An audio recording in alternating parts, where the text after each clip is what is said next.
Van je vier grim na hier Call the reeve nach me in hart Down the sam call will dare scale Ach tá mer mar a ceart Dear she long on a go sultans Dagan kiel revish She master any lurking out the war a she towering queen So lig my seer on soon tire Spawn and bow where is Kakaram Ban and make can't scream amach Shemine Give it to the So lig my seer on soon tire Spawn and bow where is Kakaram Ban and make can't scream amach Shemine Give it to the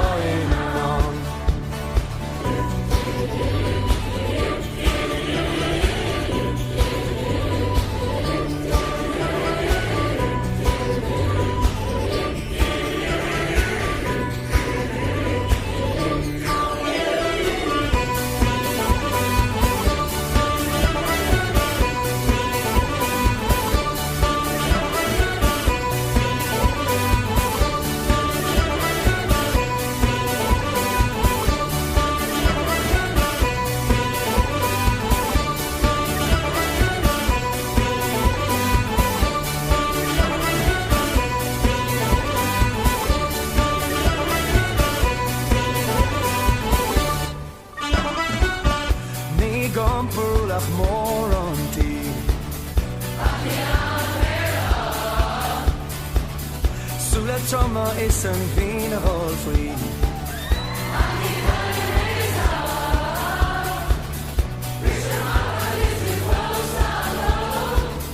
Geen een mele rol in ai We show me race as a mee on fold Staan een mele So lig my seer on soon daar Spannen bow her is gakaram Van en mee kan skriva amach Shemaim Give it troll daarin So lig my seer on soon daar Spannen bow her is gakaram Van en mee kan skriva amach Shemaim Give it troll daarin Give it troll daarin Give it troll daarin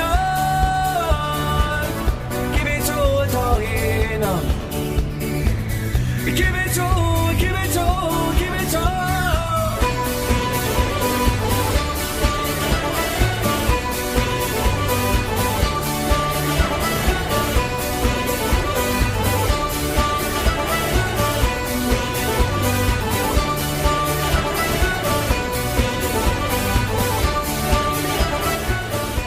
Shooting tunes to crackpot. Tell 10 to retell 10 to tell 10, retweet to retweet. Do your job. Are you paying your BBC licence? Are you? Shocking, shocking. Take a jump off the naughty step. And so we're bringing you this live show. We're asking you this key question tonight. And you can call the show on 0141 416 1888. Is Alex Salmond a puppet for the New World Order? Is Alex Salmond a puppet for the Rothschild banking cabal? Is this just a big giant false flag operation for the next year? The countdown is all going to be vote yes, vote no. It's going to be a vote no. We're going to waste a full year and we're going to not even get past square the root of one. And if we do, what kind of independence are we getting? Still tied to the pound? Or are we going to jump in bed with a bankrupt euro?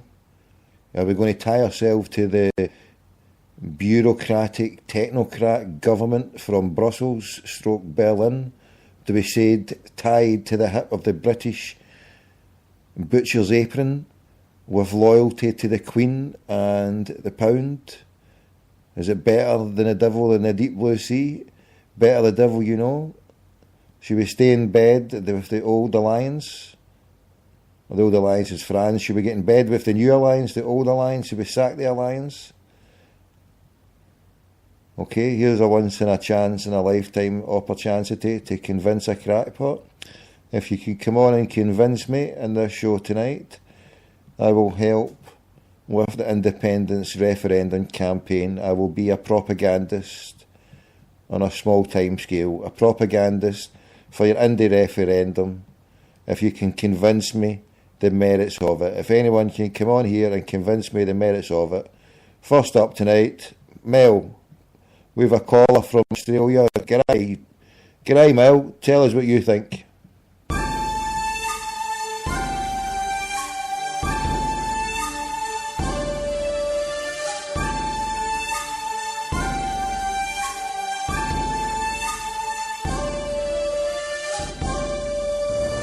That they may take our lives, but they'll never take our freedom! Hold on a minute, Mel. What are you talking about, Mel? They can take our lives, but they never take our freedom? You're having a giraffe. Let's take it. Is there anyone else here? Anyone else apart from Mel? Do we have Mel too? What are you saying about it, you half-wit?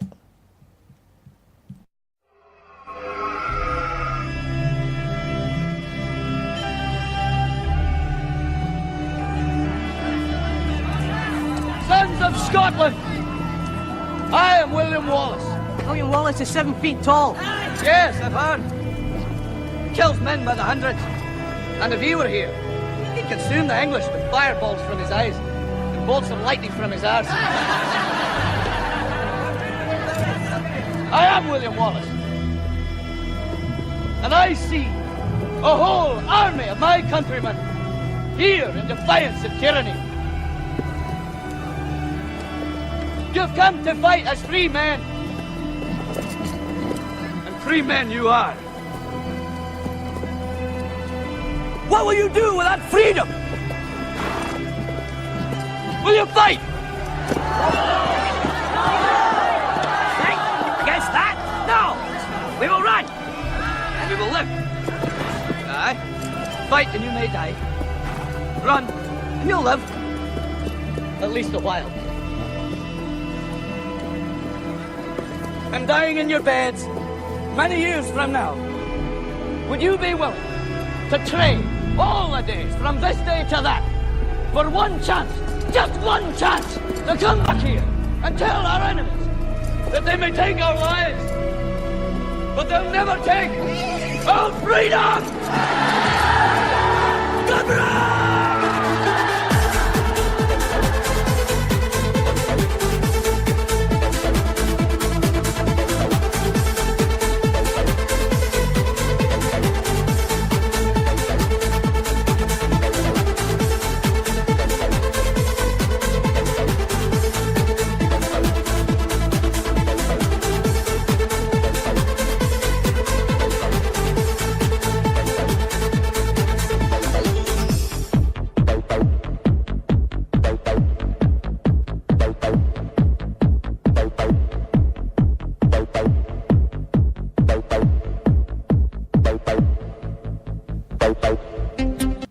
So Mel Gibson reckons there should be freedom.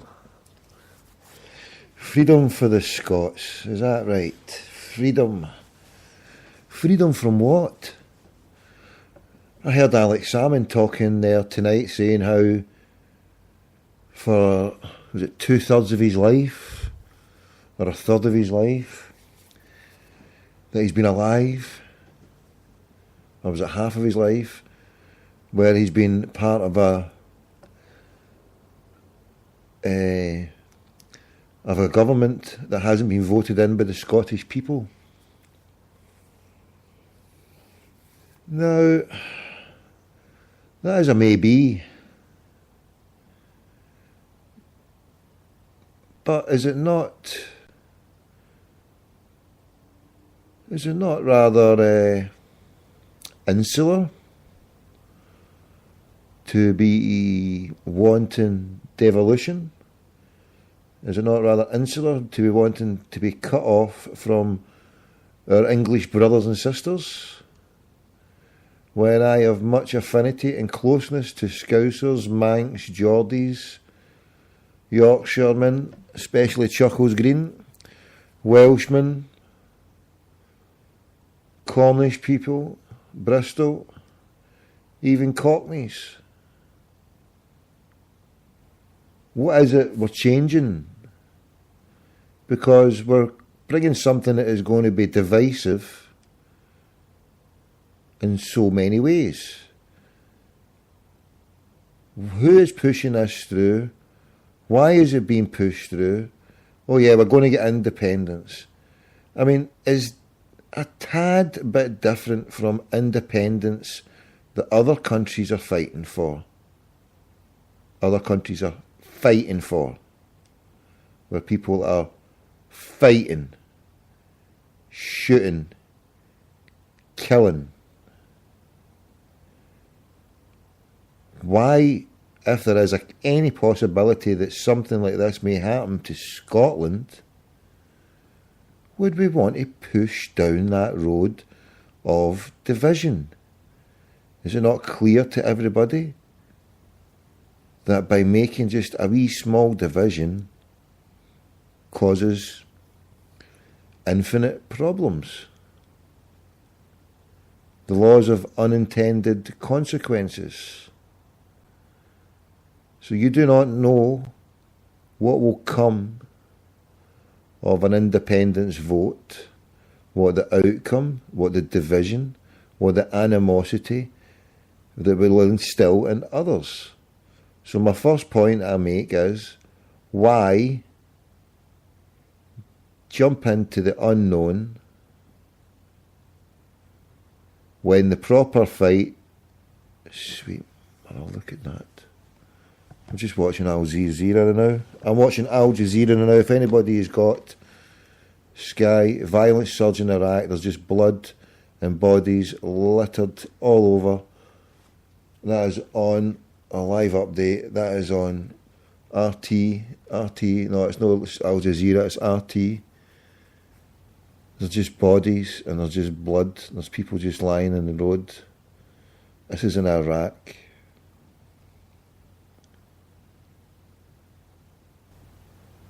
You might think it's extreme saying that how blood, look at that, there's people walking about and there's just a guy there and blood just lying on the road. You might think it's extreme by saying how there could be blood in the streets of Scotland because of a referendum, when one party or group of people has suggested that they would take up armed insurrection.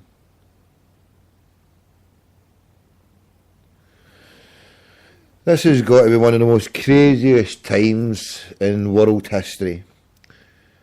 We have got the Middle East up in flames. We have got people calling for greater powers. We've got people losing power. We've got militaries taking control of countries.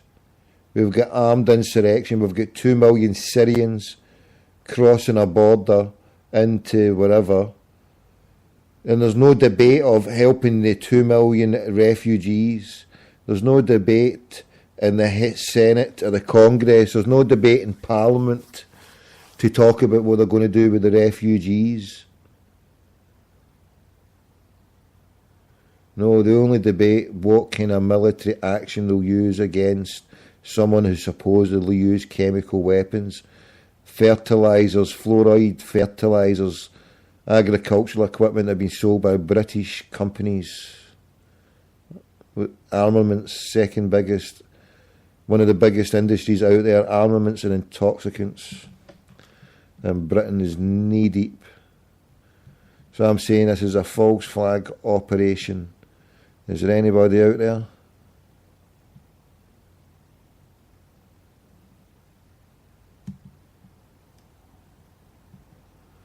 Michael, Barry Boy, Reese Alter, NCC, Mick, Jim Armstrong, GWG. You're no late, mate. You're never late. You can never be late, GWG. Everything happens for a time, a place, and a reason. Everything happens for a time, a place, and a reason. So you can never be late. You can never be late. So have no fear, you've missed nothing. I've just been talking shit, Vil McDougall as usual.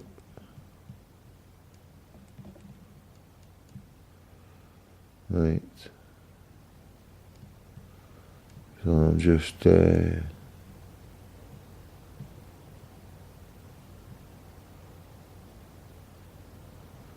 what's that? Hold on.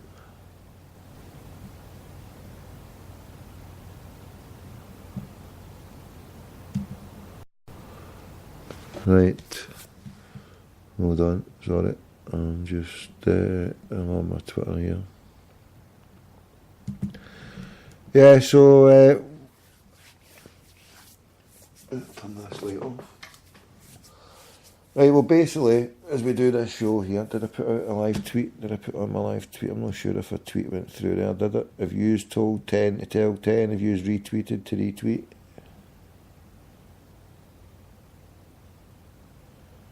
Hold on, let me see what I've got. The Twitter has just frozen everything up. Sometimes it's just freezes everything up. The show is highly interactive.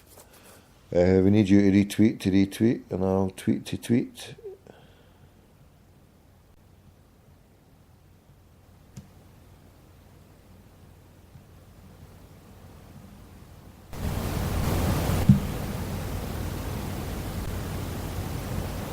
Hold on, what's this? I'm just going in.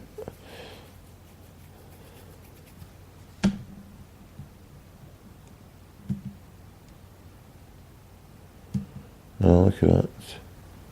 Sacked the Queen in 2016. Right.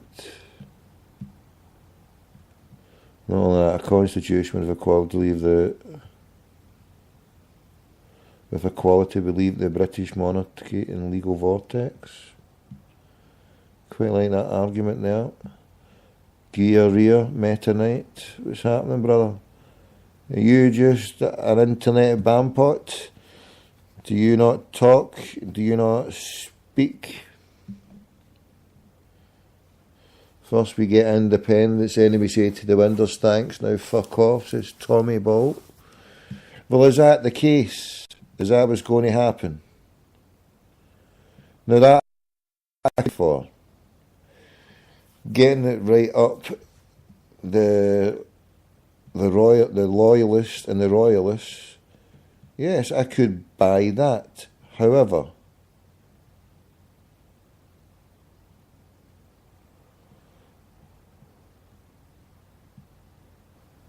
this is crackpot stuff, but I'm telling you this just now, Meta Knight, I'm telling you this. This is a live exclusive from a crackpot tonight, sitting in Little Island. As I sit here in Little Island, I just ask you to retweet. Sitting here in Little Island with a dead man right in front of my screen. It's 6 minutes old on the TV, but a dead man with blood. Someone put into an ambulance. Someone in a Portuguese top, the other one in a boxer. Someone dead. Someone lying in the ground with blood and white. This is Iraq. The war of independence being fought, a civil war in Syria. There's blood in the street all across the planet, and yet we want to antagonise nut jobs who, if we gain independence, there is no guarantee that you will have loyalist hordes wanting to set up Bantustans and call them Great Britain. There is no guarantee that this will not happen. This is what I'm calling the laws of unintended consequence. We cannot even begin to get to the bottom of what could go wrong. So my main, and I might sound like I'm a shite bag or I'm a panty wetter because, I don't want this to happen or that to happen, but I'm just putting it out there. If you were to look, and I'm just asking people who are INDYREF people, who are for Salmond, who are pro, let's make it happen, get rid of England. So I'm asking yous to go on the basis of, okay, we get independence. What could go right? Tell me what could go right. We get rid of England. Hey! How'd you get rid of England? Are they not still going to be right next door to us? Are they not our biggest trading partner? Is there no maybe 1 million Scots living down there? I mean, I don't know, 500,000? How many Scots are living down there? Quite a few. So we just get rid of them? Or is it just about getting rid of the pound? Is it just about getting rid of a government? Is it Westminster? I mean, we don't really need our press. We don't use our law. We don't use our school system. So it's just about getting control of the tax, the fiscal budget. That seems to be what Alex Salmond was saying there. Now, if that is a case, that we're going for independence to get more financial control, wouldn't it be better just to remain part of the Union and just say, we're still Scotland, we'll always will be Scotland, you will always be England, but there'll always be a United Kingdom, there'll always be a Queen, we'll always be next door to each other. It's not as if we can get a big hacksaw Jim Duggan and cut us off and separate us by a bit of water. We're joined by the hip. We're always going to trade. By the looks of it, we're going to, what Salmond wants is, well, we'll keep the Queen as a head of state, like the Commonwealth. So I'm an independent company, part of a Commonwealth, with the Queen as the head of state, and surprise, surprise, they'll probably use a pound. I mean, they might call it the Scottish pound, and that'll be a pound, but a bit of a Scottish punt, or whatever it is. They're taking a punt when it's going to be successful. When in reality, all they're wanting, from what I gather from Salmond, just listening a wee bit to him tonight, right? And I'm up for debate and I'm up for correction. Don't just interact with my Twitter feed, interact with a crackpot.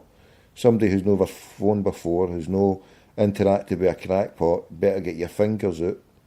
And I'm going to be giving instant lifetime bans for the next 10 minutes. 0141 416 1888. Other numbers are available. We've got Amsterdam, we've got Dublin and Bublin, we've got everywhere. We've got New York sewn up. We've got the New York Fijian crackpot scene, Fijian Defence League sewn up. Right, I'm in a state of flux now. I can't do my daytime shows. We're having problems with that. No water and a state of total flux. 1 minute Glasgow, the next minute it could be New York. If you're there in New York, shout out to the Bronx boys. If you're anywhere across the planet, from Melbourne, Siberia, from the Bronx to Toronto to San Francisco, a crackpot could be coming near you soon. Things are getting almost, the I's and the T's are being dotted and crossed as we speak. And God willing, this crackpot could be free. Could be free. Freedom is what we're talking about. Freedom. What's going on? I vote for independence. No illegal wars in my name.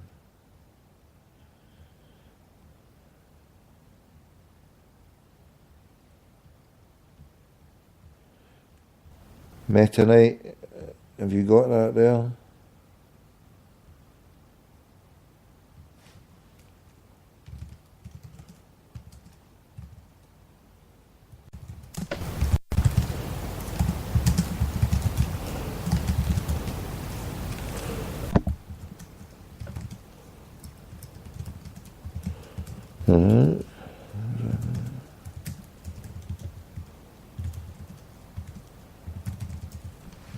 Hold on, I'm just sending a message. Meta Knight, are you there?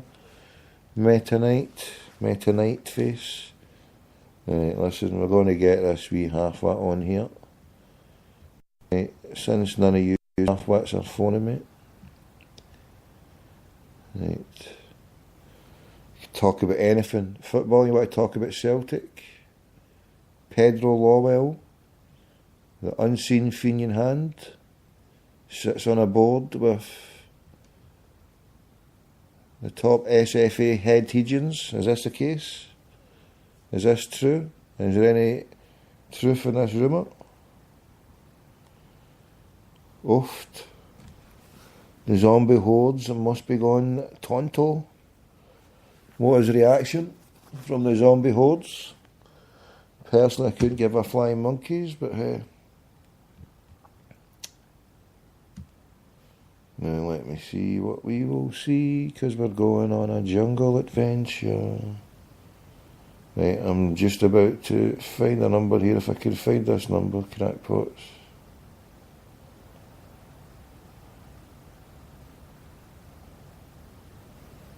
Just looking for a number here, I just want to find a wee number, see if someone wants to...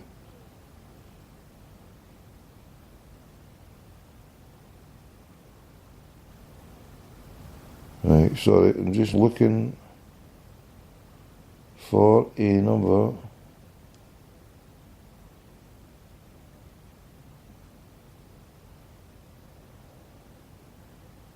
Right, hold on, stay there.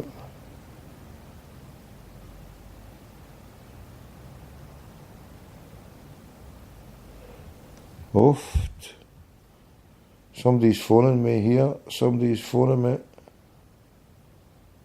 Hold on, I'm looking for a number here to phone somebody. GWG, is that you? You want to talk about independence?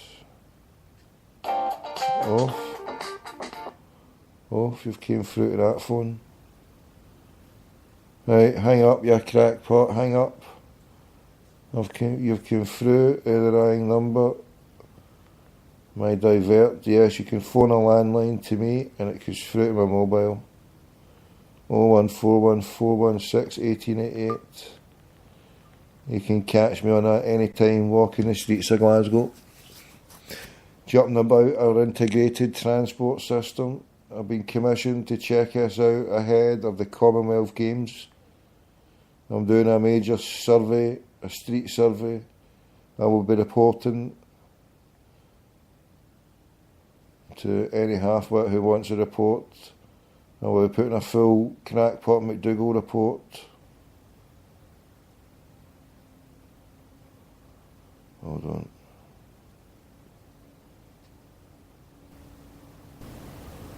Let's see.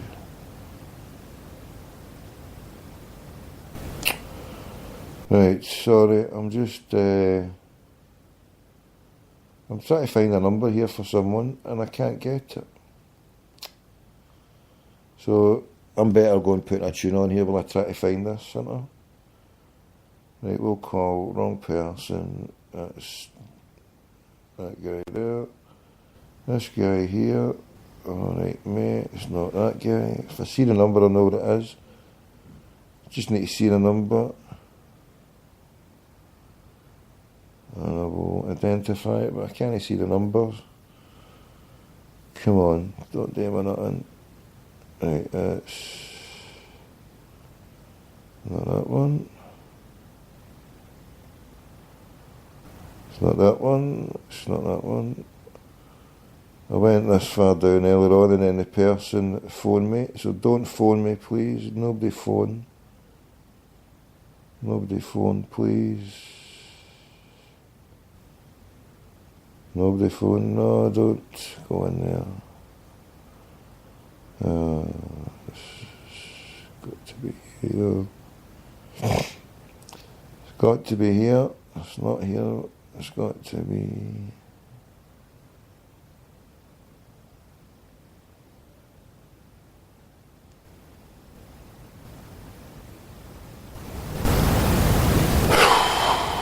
Shit, man. Oh, it's too much. Got it. Right, what number have we got here? Hold on, I've put that on to that one. GWG, stay there. Stay there, my brother. Stay there. I'll give you a call soon. Stay there. 7.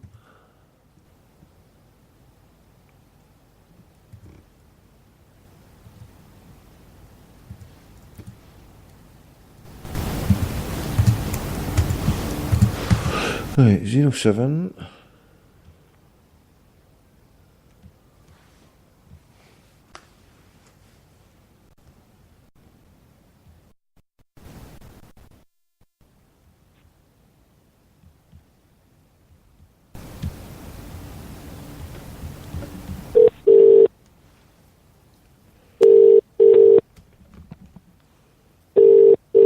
Oh, tell me one of these here.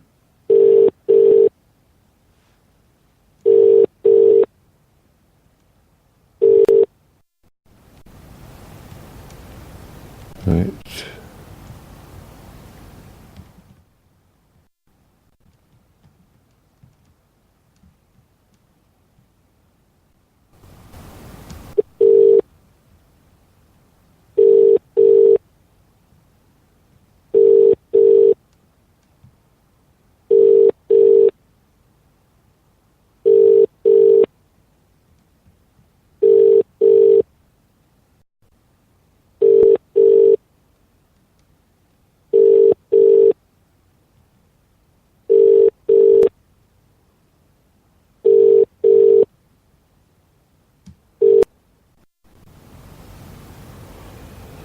Come on, what is going down here? You picking up half-wit? Don't be daft about it, just pick up that phone.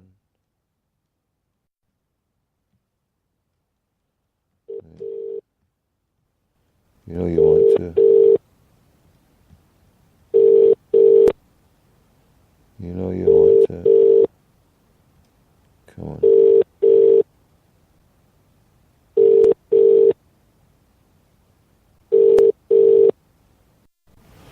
You don't want to play ball. Okie dokie. Right.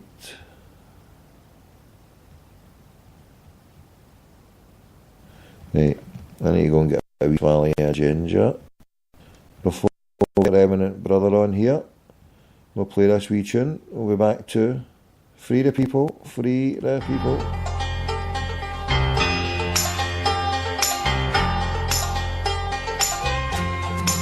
Laws were made for people, and the law can never scorn the right of a man to be free. Free the people, let them have their say. Free the people, let them see the light of day. A dismal dawn was breaking when they took her man away, not knowing what was his crime. Just what he was guilty of, not one of them could say, but they think of something in time. He says goodbye and remember, we shall overcome.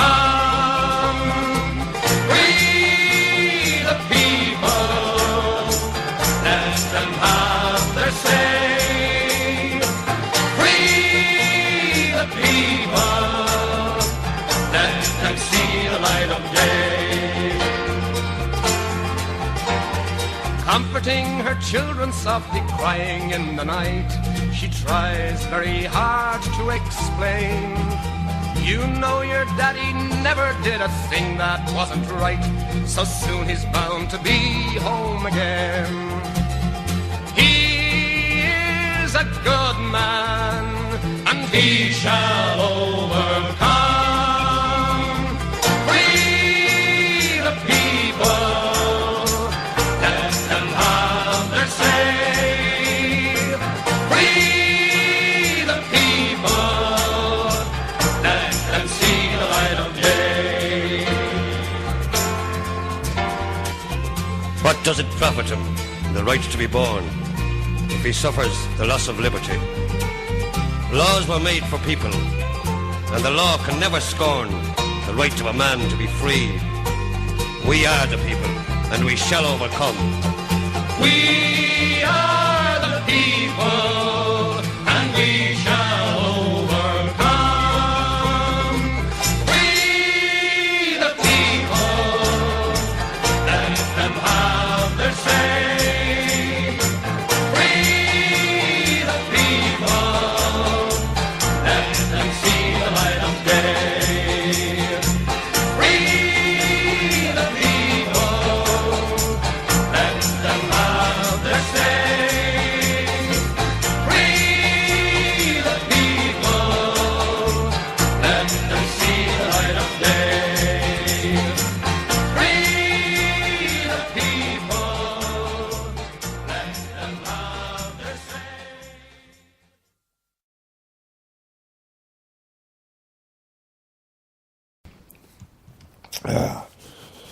That was good. Right, we're back. We're back, crackpottles. We're getting back. Well, almost. We're almost back. I'll just have to... I'll put this one on. You got to... Right, 2 minutes, right, we're nearly there. Somebody else phone? Hold on, who else is this? Do we have at another? That's just the G... It's the G-man, the GWG Celtic Way man. We've got the GWG Celtic Way man. Right, we're on a lockdown here. Big shout out to all the crackpots in the big house. The big house up in the sky, the big house. Right.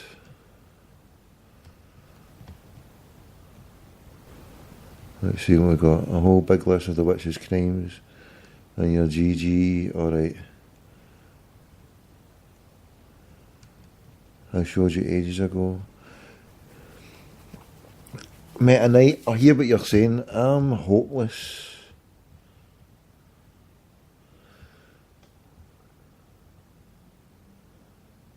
Thatcher is dead. Headed into the start.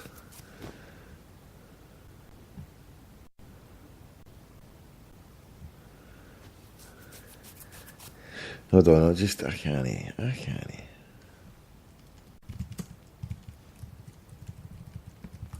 Hold on.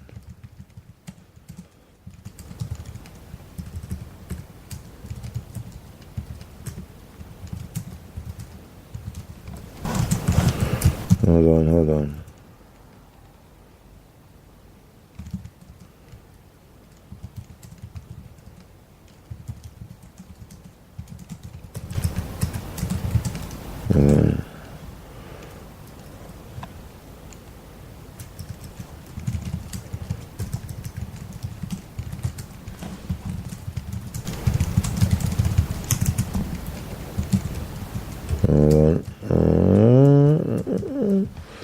Right, before we get the G-Man on, stay there, we're going to put this on, right. Seconds, right, the G-Man, we're going to get the G-Man on. What's happening there? Who's that? Forgot what's going on. Thatcher died in an appy. Airways full of Fenians. Ernie boy, when's the last time I spoke to you, Ernie boy? You've no phoned in ages. You mad Sassenach lover, you. Right, any Sassenach lovers here? I don't mind the Sassenachs. I think it's harsh. To be harsh on the Sassenachs. I think it's a shame because, I mean, what about the poor people in Newcastle and Liverpool? I've got a great affiliation with these people.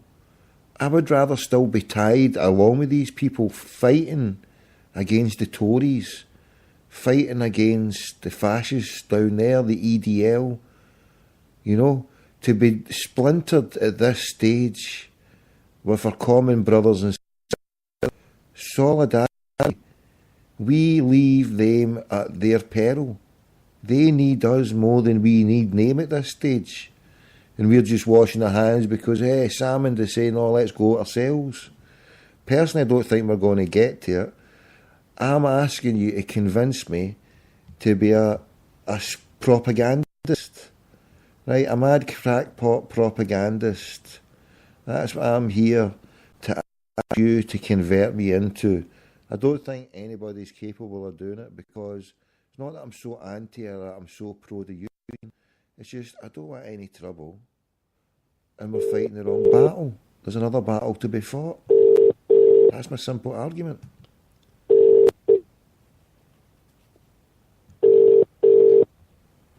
Hello. Hello. Hello. Is that a crackpot or a fellow crackpot? Aye, crackpot, yeah. What's happening, Jimmy boy? Absolute crackpot. I got banned off a Scottish scene today. What's the background I hear there? Oh, it's Al Jaza. Al Jaza. I'm watching RT. I've got Al Jaza on there. I'm sitting here, it's now 28 minutes ago, but I'm looking at this picture of this guy lying in a bridge. I don't know why I've kept it that, but It's amazing what you see in these other channels, but you don't see in the BBC. I mean, you don't see a speck of blood on the BBC. You'll never see nothing like that on fucking British television, mate. Why is that? But it's obvious, isn't it? Well, why? Tell us, that's what I'm asking you. For people out there who might not be, I'm asking you to illustrate to us why. Well, it's the old Jonathan conspiracy theory, isn't it? It's not a Jonathan conspiracy theory, it's a fact. Oh, I know it's a fact, Tommy. British television won't publicise or won't show anything that's detrimental to the Crown, mate. I know. Well, you know that yourself, don't you? No, I'm talking about the thing for showing blood or death. Well, you're watching probably the same channel as I've been watching all night. I've not been watching any TV at all. I've not watched any TV at all tonight. Well, you've probably been watching the past hour or so what's been happening in Iraq and Syria and all the rest of that. But you won't be watching it on British television, will you? No, I'm watching it on RT. You know that RT is my favoured one now. Yeah. Because just look, British Berlin government Happenhoff. That's a wonderful station. That. Sorry, what was that? Well, the British government don't want you to know they're going to go in next week and bomb the fuck out of them all, aren't they? Don't they just feed them? Why don't they just drop some food on the poor people there now? I know, yeah. You need to ask Obama. But tell me, are you can I ask you, see, can I go on to the stuff about the independence? We'll come on to other stuff, right? But just because I've set the stall out for this and now, and have you got an opinion on independence? Yes, well, I do, but I'll state my case first. It means absolutely fuck all to me, mate. I live in England, and I'm quite happily living in England. The only concern I've got is who's going to pay the fucking gyros? For who? For the Scottish people. Well, who? Because the English won't pay it. They've already stated that they won't be using fucking Ireland to bank them. NATO's already said if they fucking pull the plug on Vaseline, there's no NATO protection. So it probably means Iceland will come and invade us in about 10 years' time. So you're not going to get a vote. You're going to be an exiled Scot. You have no intention of coming back to Scotland at any time. Only to watch the Celtic net. Right. So would you see it as a bad idea then? Well, I certainly don't see it as a good idea. I mean, what do we make in Scotland besides whiskey, haggis, and fucking black puddings? But then the argument is put that the oil has been misappropriated for 40 years. Look, the myth of oil, and I'm sure Jonathan will back me up on this. The myth of oil is a complete fucking fairy tale, mate. Scotland doesn't own any oil. Hold on. Before you go on, can we be asked a request here from a brother on the thing with? This guy swears too much, does my fucking head in. So can you calm down on the fucking swearing, you cunt you? Right, crack on. That's why I'll not go on Billy's show. Right, come on. Listen, right. Keep your fucking mouth clean, you fucking mad bastards. You. Right, I'll try. You fucking moaning bastards out there. Who are these fucking moaning cunts, know what I mean? I know, Now that I've mentioned my fucking is just went out drive the fucking bitches. Don't post your fucking comments. Here, I'm on a fucking minute. Here, I'm on a fucking rant. You don't fucking come on here. You'll get a lifetime ban, you fucking cunt. You. If you want to fucking put a fucking complaint against fucking me for fucking swearing, you just pick up your fucking phones and fucking dial, you fucking cunts. to the 1 to the fucking 4, or is it 4 1 fucking 6 1 1888? So we'll no mix that up. We'll get right enough. Right, go. What have you got to say then? Swear if you want. Right. Not too much. Right. That's out the window. The oil thing is a complete myth, mate. How is it? It's a fucking. Well, I'm going to tell you, it's the Germans, the French, the Norwegians, the Spanish, the Americans that own all the fucking oil fields. Britain sold them fucking decades ago. Do you know that? Sorry to interrupt. Do you know that Britain sold the rights to, or the main part of the rights, the main bulk of the rights, to a company called British Petroleum, who changed it to BP, but it was British Petroleum. And then when it became privatised, it became BP. And the reason why it became BP, I was part of a company called British Telecom.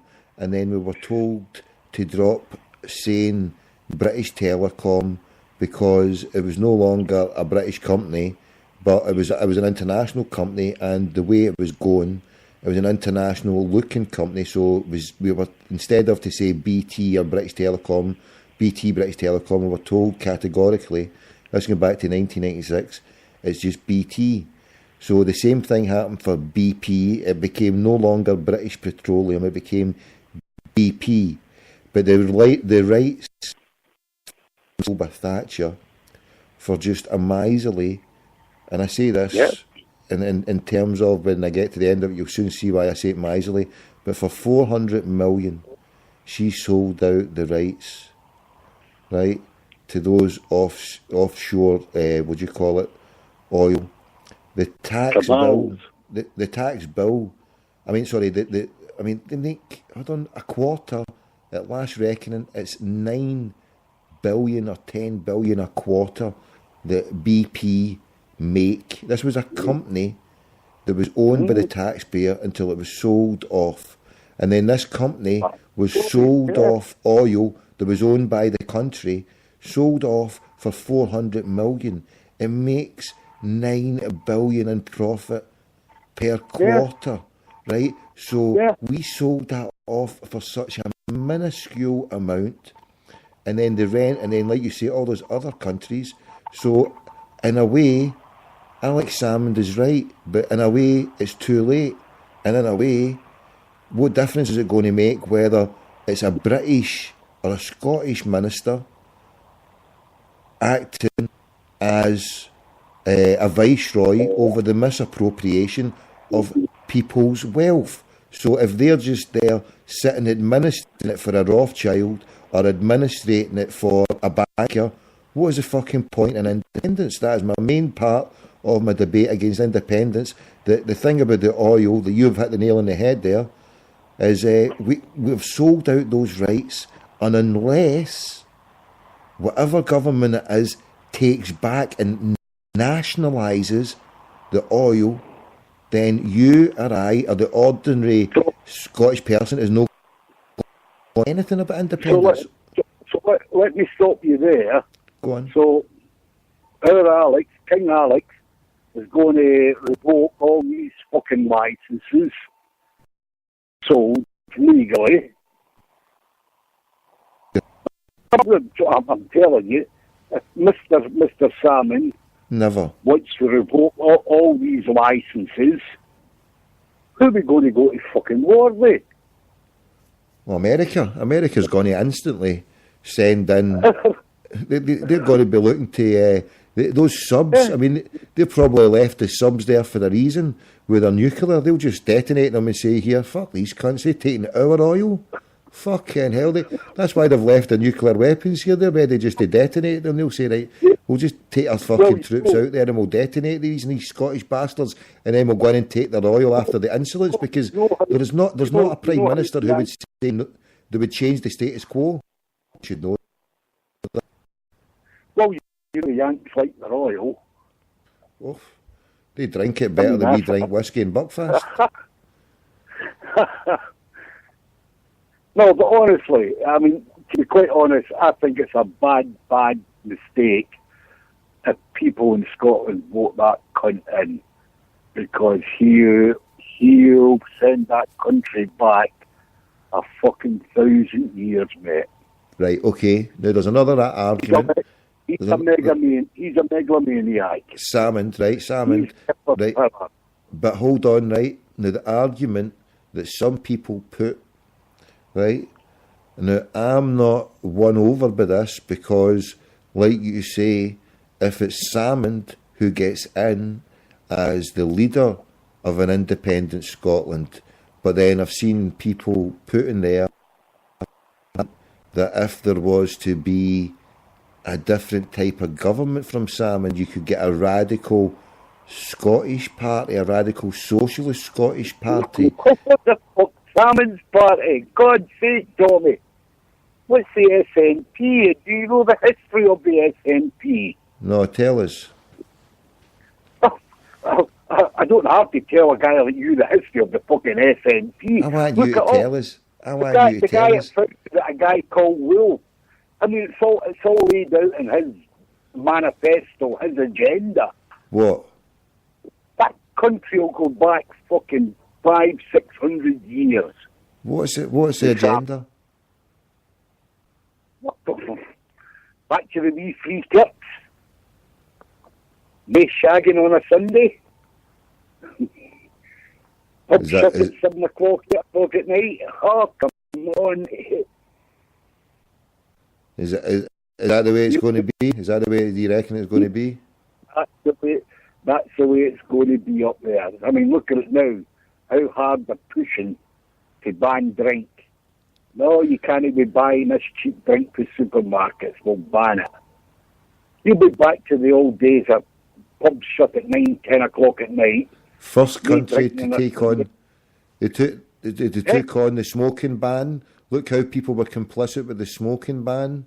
There was no... And then... You're right in a way. You're right in a way. Because one of the first things... Right, now, I have never in my life in Glasgow visited a gas hooker's place, right? Ever. Right? But I dropped many, many people off at these places, these saunas and places of ill repute. Within months of Salmond taking control in a hung parliament, not the one that he got in just a couple of years ago, but it was full out, but in Glasgow, and they got a firmer control in the council as well. But in Glasgow, all these places of ill repute were shut down. And now, despite the best efforts of what's happened in Edinburgh, and they've liberalised, all realising, well, this is the way to go, where, you know, if people are going to do it, you might as well give them protection and know what they're doing and then even tax them. But now the police have went in and busted certain places where this would be going on. Yeah.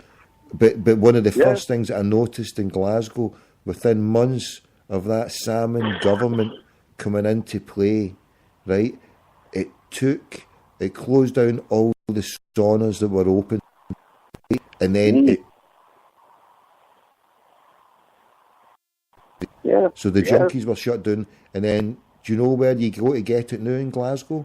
You have to go and get the sport paper and get all the classified numbers out there, and then I'm telling you, mate, because as a taxi driver, if you've got someone in your car who's wanting something of that, right, well, you're there to facilitate it as a taxi driver. Someone wants that, and then in recent years, right, people come up to you, people from outside, right, you sit there in Glasgow, right, I could go there, I've not got my car on as I know, but I could go there this Friday, and especially this Friday with the Scotland game, you would have all Aberdeen, your Teuchters, Arbroath, and everywhere in between, right, would be coming here and saying, here, driver, where's the whorehouses? And that words exactly like that. Where do you go to get the gas cookers, driver? And then I turned round and, well, listen, see, 5-6 years ago, it was cool, but now, in your Presbyterian Alex Salmond Shortbread Scotland, these have all been closed down. You can't. There's no there's no people on the streets, lasses on the streets. Well, the lasses on the streets, I mean, God love them. I mean, most of them are junkies with needle traps all over their bodies, you know what I mean? And then the way they tackled it, as I say, was shut the fucking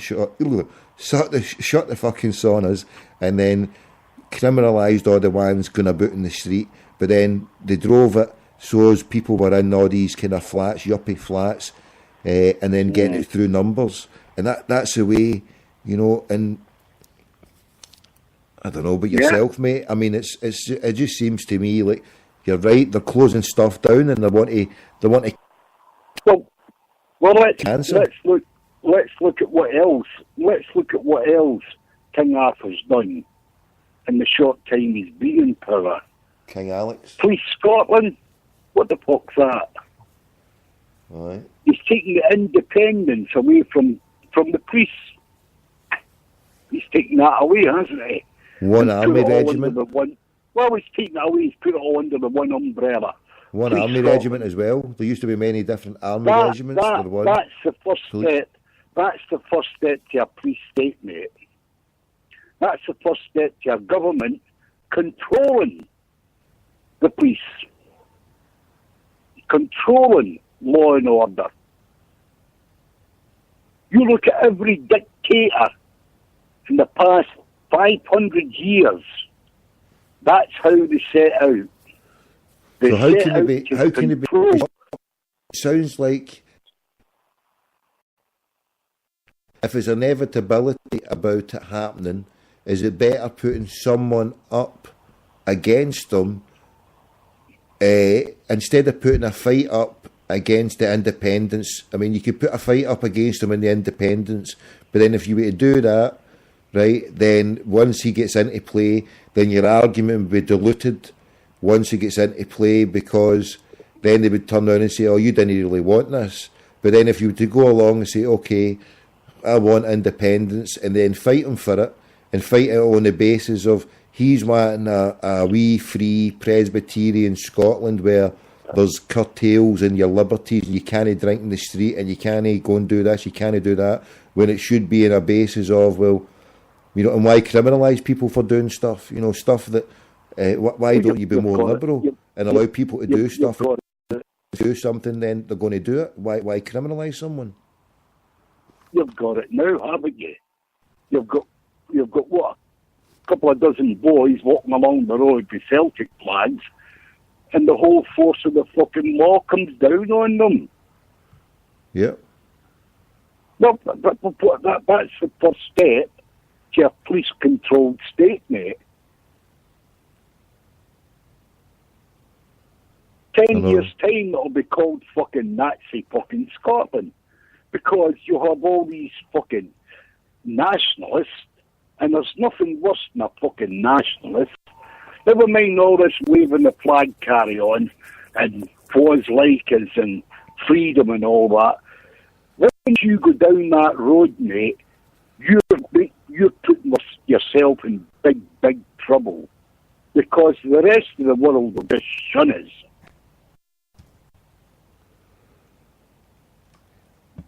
I'm just looking at Ernie Boy here. Who does the first thing to shut his Catholic schools? Yeah, you bet your ass on it. That's one of the things that's one of the things that they'll target first of all. State schools, public. They'll stop the money going for state schools, for Catholic schools. They'll say, look, if you want state funding, this is how they'll do it. If you want state funding, then you have to drop Catholic teaching. What they'll do is, right, they'll still be called Saint Ninians, Saint, Paul, Saint Peter, Saint whatever it is, but they'll say you won't be allowed to teach them Catholicism in the school. It'll have to be done on a basis that you have to talk equally about everything, but you won't be able to sit there and do prayers, or you won't be able to do mass. I mean, I'm not a practicing Catholic, and I've denounced Catholicism, but I think there should be Catholic schools, and there should be, mass and a lot of adherence to the Catholic faith. If there's a Catholic school, then that should be there, and that is one of the things that will be taken away. people's got a right to worship whatever way they want. If someone wants to send a children to a Catholic school, I mean, I've got no problem sending my children go to a Catholic school. I'm not of the Catholic faith myself. I was brought up in it. I've denounced it for myself, and I've said, okay, I'm against it for this reason. This is a whole other subject. I'm not getting into it. So I'm just stating it for my case. But I see the beauty. I went through a wonderful Catholic education. I've seen my daughter pick up wonderful results from a Catholic education, probably one of the best Catholic schools, state-educated schools you can get. My other daughter's going through that as well. My wee boy, and it's a wonderful school, and they're getting taught about the Catholic faith. And this is one of the things that they will, and it'll be a travesty if they do that. If they start attacking, do you think this will be one of the things that they'll go for first of all? Oh yeah, the very fact they've moved the police, the independent, so-called independent police force under their control proves that. That's the road they're going to go down. They're going to go down the road of controlling what you think, what you do, what you say. Don't be surprised in the very near future if you got your door kicked in, mate, and your little radio station's taken offline. Why? Because I dared to challenge the status quo and have a go at Salmond. You're challenging the state, the Scottish state. Well, Alex Salmond was there for one of my finest rants. He was there, sitting in his little socks, his tartan socks, sitting in the Carrington Street Mosque in a political hustings, and I think it was it 2004, 2005, and it was Robin Cook, and it was just 100 days before he died, and I turned the guy a beetroot colour of red. He just went red, and I went in there, and I said my prayer down at the bottom bit, and another brother came in, and it was coming to the end of the debate, and this Robin Cook, right, now he put on his website the speech that he did against the Scott inquiry, the Iraq Scott inquiry, right, within about 20 minutes or a couple of hours, he dissected the whole Scott inquiry, and the Scott inquiry was about the Tory government weapons deals with the Iraqi government when it was supposed to be banned. This was a Scott inquiry, and he dissected it within about 2 hours or whatever, and had a damning report, and he kept that on his website for many years. Yeah. And then when he came to power, right, he coined the phrase, this is Robin Cook, an ethical foreign policy, right? Britain will have an ethical foreign policy. That's what he kept going on about. And that was based on the Scott inquiry, right? So he based his whole thing on that. He then left the Tony Blair government. Yes. Right? Yeah. I'm repeating all this here because it's thing me. And then he made another political speech, and he put that on there, the egomaniac that he is. He put this on there as one of his keynote speeches, and he delivered a terrible damnation against Tony Blair. Now, some political commentators called him the greatest intellectual mind of his generation, and an errant successor. He was a big loss to the Labour Party, mate, when he walked out. Well, I think he died of a broken heart, didn't he? More than anything. Who's this? You talking about the round one, Robin Cook? Robin Cook. No, well, he died, not of a broken heart, no, well, he died because of some other, it was a heart defect he had, or a high blood pressure. It was something that was really... told me that's what I'm saying. I think he died of a broken heart. With what Tony Blair and the rest of the so-called people's politicians done to him.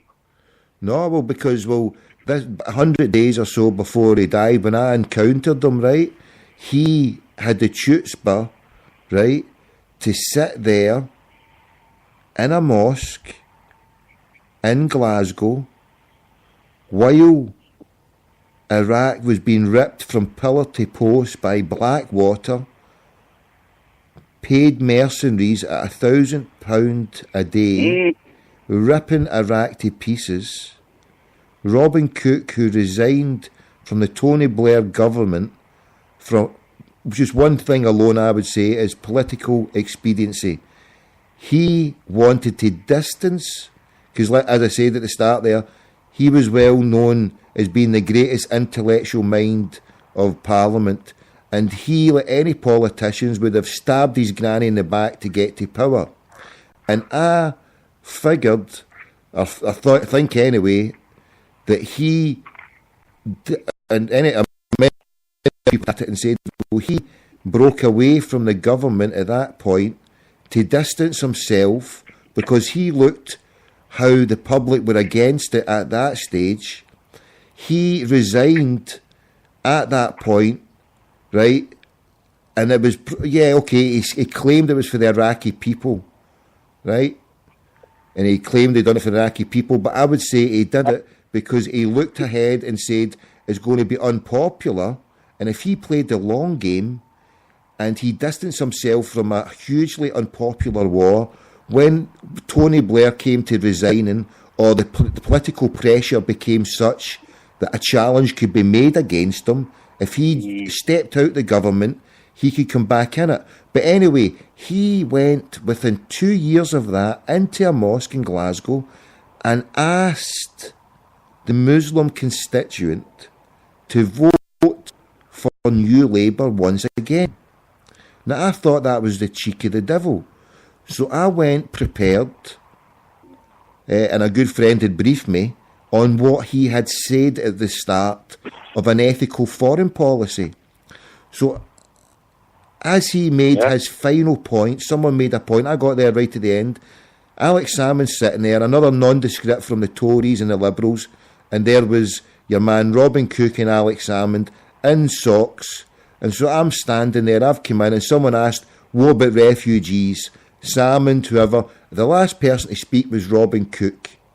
And this dirty, lousy schmuck in a mosque, right? And I'll never forget. And he sat there and stated, and in his arrogance, started going on, well, yes, well, I did this as, as Foreign Secretary and refugees, and what I did for the refugees, and this and that. So I took my chance as part of the political debate. I says, excuse me, Mr. Robin Cook. And I put my hand up. I says, maybe it's because I didn't have a proper education, and maybe you can educate me here as to what is an ethical foreign policy. And the wee guy is gone like this, right? The wee guy with the thing, and I'm raising my voice, and I says, no, hold on a minute. I says, I want to know what is an ethical foreign policy and what is ethical about selling F-16 fighter gunships to the Indonesian government to kill and massacre the poor people of East Timor. You're talking about the rights of the refugees. I want to know now, Mr.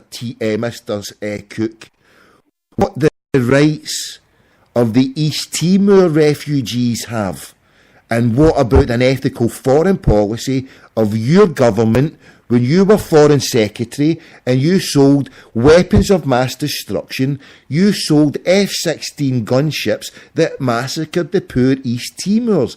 Tell me, Mr. And the wee guy's bouncing like that, and as every time he's bouncing, the last part was, I went, tell me, and then he turned round, he was pure beetroot red, right, and he went, well, if you would shut up, I would answer.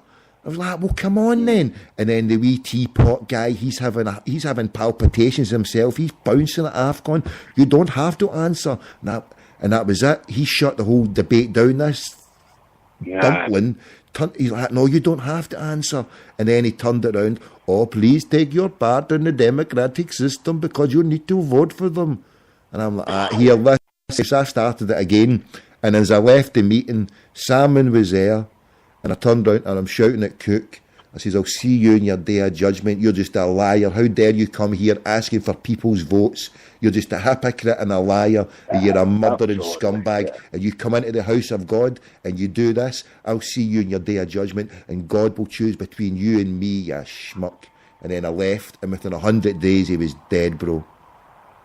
All praises for the one true God. He chooses and he picks who he wants, but he had this chutzpah, the cheek of the devil, to come in and ask for Muslims to vote for New Labour while they were ransacking our brothers and sisters' countries. When he sits there saying, oh, we did this for the refugees. Well, maybe it's because I'm stupid. I don't understand what a fucking ethical foreign policy is. What's ethical about sending... Please tell me, bro, because I don't fucking know.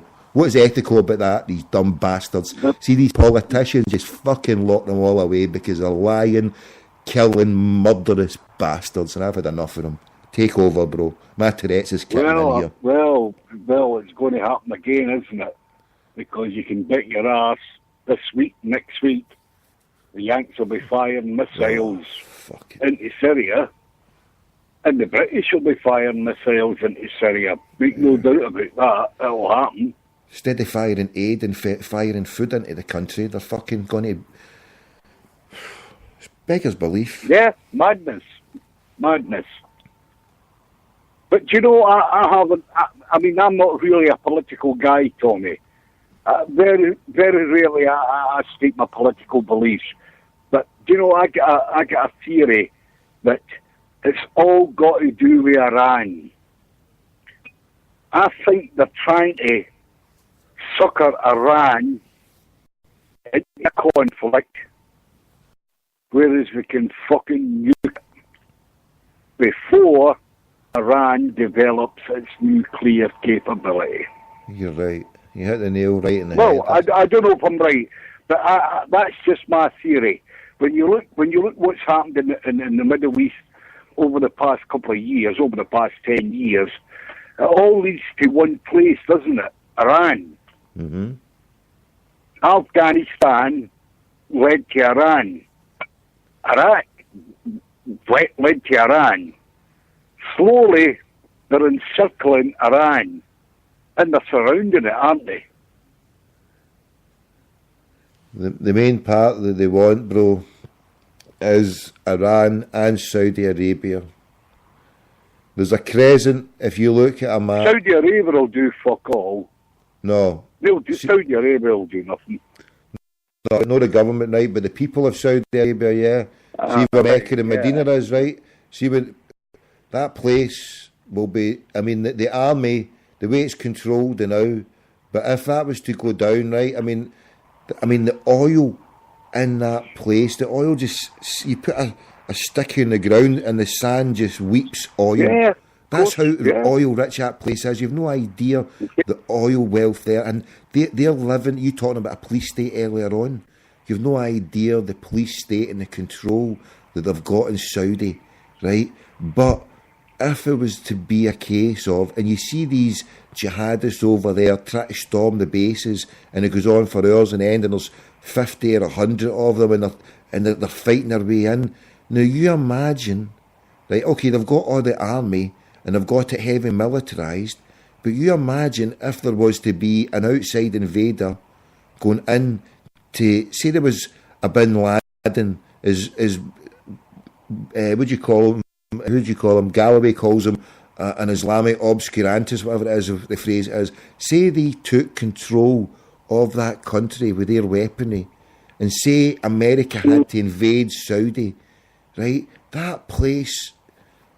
I mean, and then what they're going to do to Iran? I mean, like you say, if they go to nuke Iran or wipe them off the earth, then where do you go for there? It's almost crazy. I just can't understand why they're going this way, bro. I believe it's always sucker Iran into a conflict, and then they'll unleash the fucking Israel on Iran. That's to me, that's a strategy. But then what Israel becomes then after that, they're just there as an... I mean, they're sitting there. They're there as an open... Oh, it's a crazy situation. Israel. Israel was just sitting there, mate, waiting. Look at the amount of weapons that they've got, mate, and they're just sitting there as an antagonistic force to everybody there. Within minutes they could have any weapon fired to any country there and wipe out. They wanted Tehran wiped out, bumf. They wanted Istanbul, if they wanted to take out Damascus, mate. But then the thing is, you take it, there's even words that sit down and look at a map of the Middle East, and you look at the NATO bases in that vicinity. Yeah. Uh-huh. You look at the Russians to the north, who have their own agenda, mate, because Russia has the biggest reserves of gas on the planet, and Russia's got to get that gas into the West, yeah? Mm-hmm. And the only way they can get that gas into the West is running a pipeline down through the Cascades, down through Iran to the Gulf. There lies the theory of it. No, their wealth is protected. It's all about fucking money, mate. And are they prepared to go the full haul? Russia will sit back and take nothing to do with it because they have their own agenda. Yeah, but what they're doing is they're fighting a war proxy for the control of the oil in that region and the gas and to sell it and to put it out there. And although there'll never be a Russia-USA conflict, it is by naming it. It's just that the Russians are funding and backing the Iranians, and the Iranians are funding and backing the Syrians because by the attack on Syria, for that to fall, then it makes it easier for an attack on Iran. And like you say, if they go in and attack Syria, then there's no suggesting that Iran won't sit back and then attack whoever, and then it just goes. It's just a way of escalating, isn't it? It's the thing I was talking about earlier on, the way of unintended consequences. That's what I say to you. You look at a map of the bases in the Middle East, and you'll see where the conflict lies. Iran is the doorstep to Russia's natural gas resources. Enough resources there to keep the world going for 1,000 years. Russia can only pump that gas down through Iran to the Gulf. But here's me talking like Jonathan.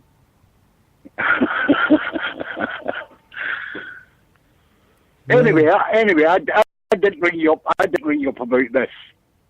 I rang you up about a far more pertinent situation that's arisen today.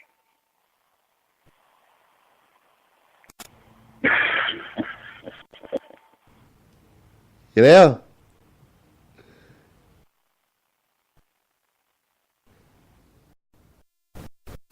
He's gone. What happened? He's hung up. Where's he gone? I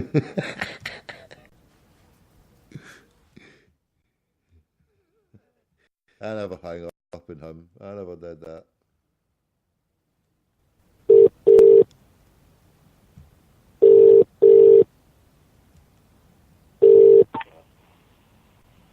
Hi. Aye. Are you there? No, I'm here.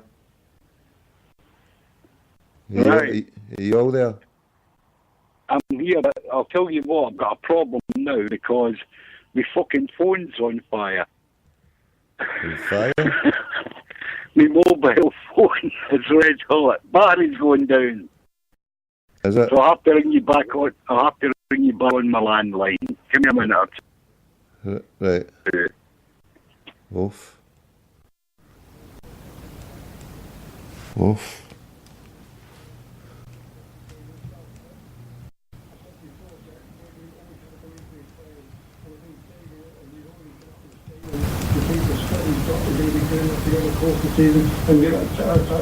What's this? News came out yesterday as well, saying INDYREF said an offer came into Manchester United for him at Real Madrid for around about £33.9 million, but Real Madrid just kind of dismissed it and rejected it out of hand. But it does seem clear that they were going after some kind of playmaker, some kind of midfielder, doesn't it? Well, without doubt, yeah. Mike Graham talk sport. Turn that off. Here we go. Give it a call, GWG, Lena Martel. When you're weary, feeling small, when tears are in your eyes, I'll dry them all. I'm on your side when times get rough, and friends just can't be found, like a bridge over troubled waters. I will lay me down like a bridge over troubled waters. I will lay me down.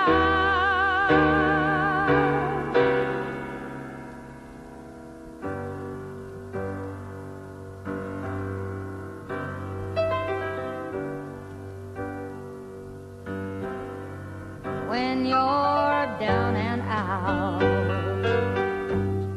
when you're on the street, when evening falls so hard, I will comfort you. I'll take your hand. Oh, when darkness comes and pain is all around, like a bridge over troubled water, I will lay me down like a bridge over troubled water. I will lay me down.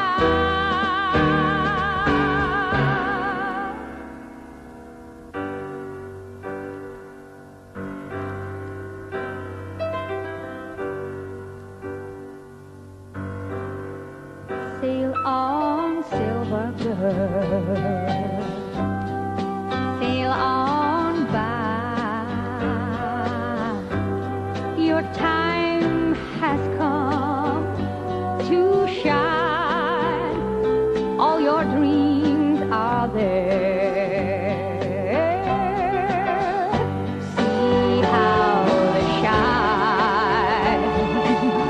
Oh, if you need a friend, I'm sailing right behind, like a bridge over troubled waters. I will ease your mind, like a bridge over troubled waters. I will ease your mind.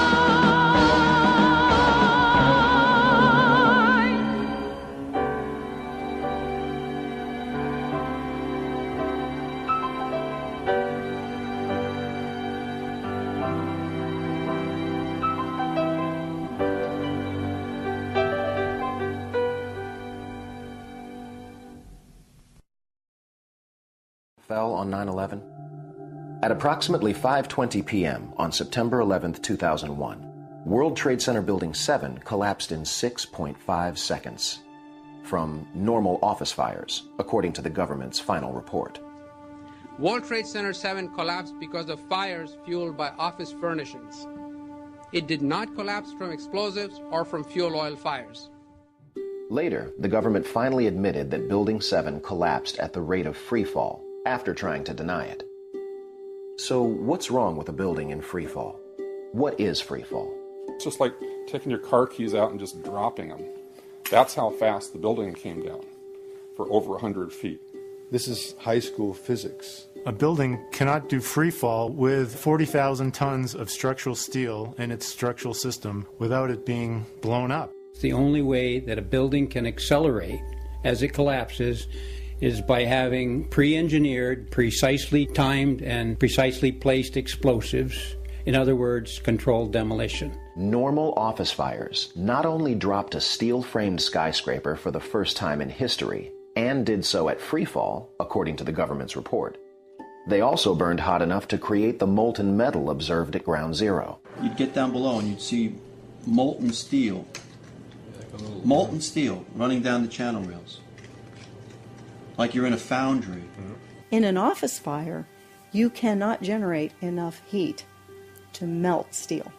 So if you have a flame at 750 degrees, you can hold that flame under a steel beam forever, and you'll never reach a high enough temperature to bend steel, let alone melt it. First of all, let's go back to your basic premise that there was a pool of molten steel. Like lava. From a volcano. I know of absolutely nobody, and no eyewitness who said so, nobody who's produced it. John Gross categorically denied their observations. He not only ignored evidence, he denied evidence. The government acknowledged that Building 7's collapse was unprecedented. Engineers were also stunned. Yet somehow, news networks and many others knew it was going to happen. CNN reported the collapse an hour before it happened. We are getting information now that one of the other buildings, Building 7, in the World Trade Center complex, is on fire and has either collapsed or is collapsing. And a few blocks away, Keep your eye on that building. It'll be coming down.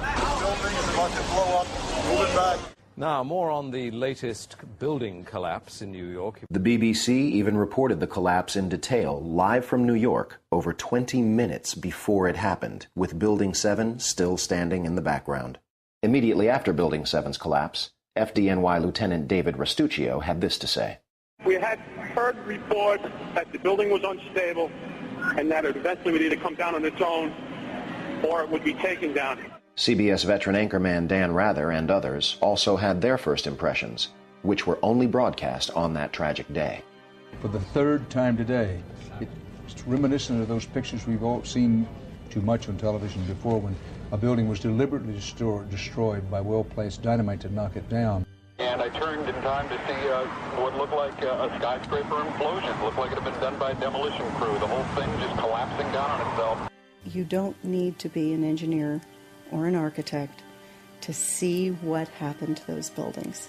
The most obvious hypothesis for anyone looking at the films is that the buildings came down because there was very carefully controlled demolition with high explosives that had been planted weeks, if not months, before. 9/11 claimed thousands of lives and touched millions more.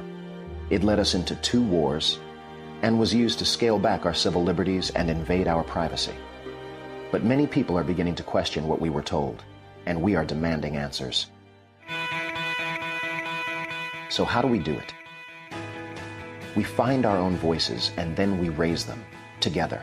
There's been hatred, there's been fear, but there's been no justice for the people who were killed on that day. We must have an inquiry to find out what really happened. The official accounts of 9/11 are false. This is so important that you've got to put your usual sources on hold for a while. You take it slowly, just slowly digest it, slowly accept it. When the most likely hypothesis in the case of Building 7 wasn't even mentioned. They didn't talk about Building 7. Nobody mentioned it. And it wasn't hit by planes. So why did it go down? What I want to persuade you to do is look into it, right? And make up your own mind. Rethink 9/11. Rethink 9/11! Perth, Australia supports. Rethink 9/11! Join us and millions around the world who are now learning about the evidence and uniting to rethink 9/11. Rethink 9/11. Not only for the almost 3,000 people who died in that country, but for the trail of devastation and wars further, for the drone attacks, for Syria. Remember the axis of evil? Syria. Syria was on the list of axis of evil. You remember that? Syria? The axis of evil. Syria. And now we are funding the same Al-Qaeda we fought against in Afghanistan. You're having a laugh.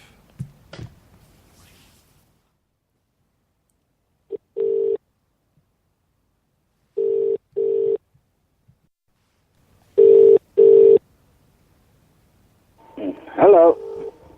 Yes, hello. Yeah. Who do we have here, caller? Well, you got me. That's who you've got.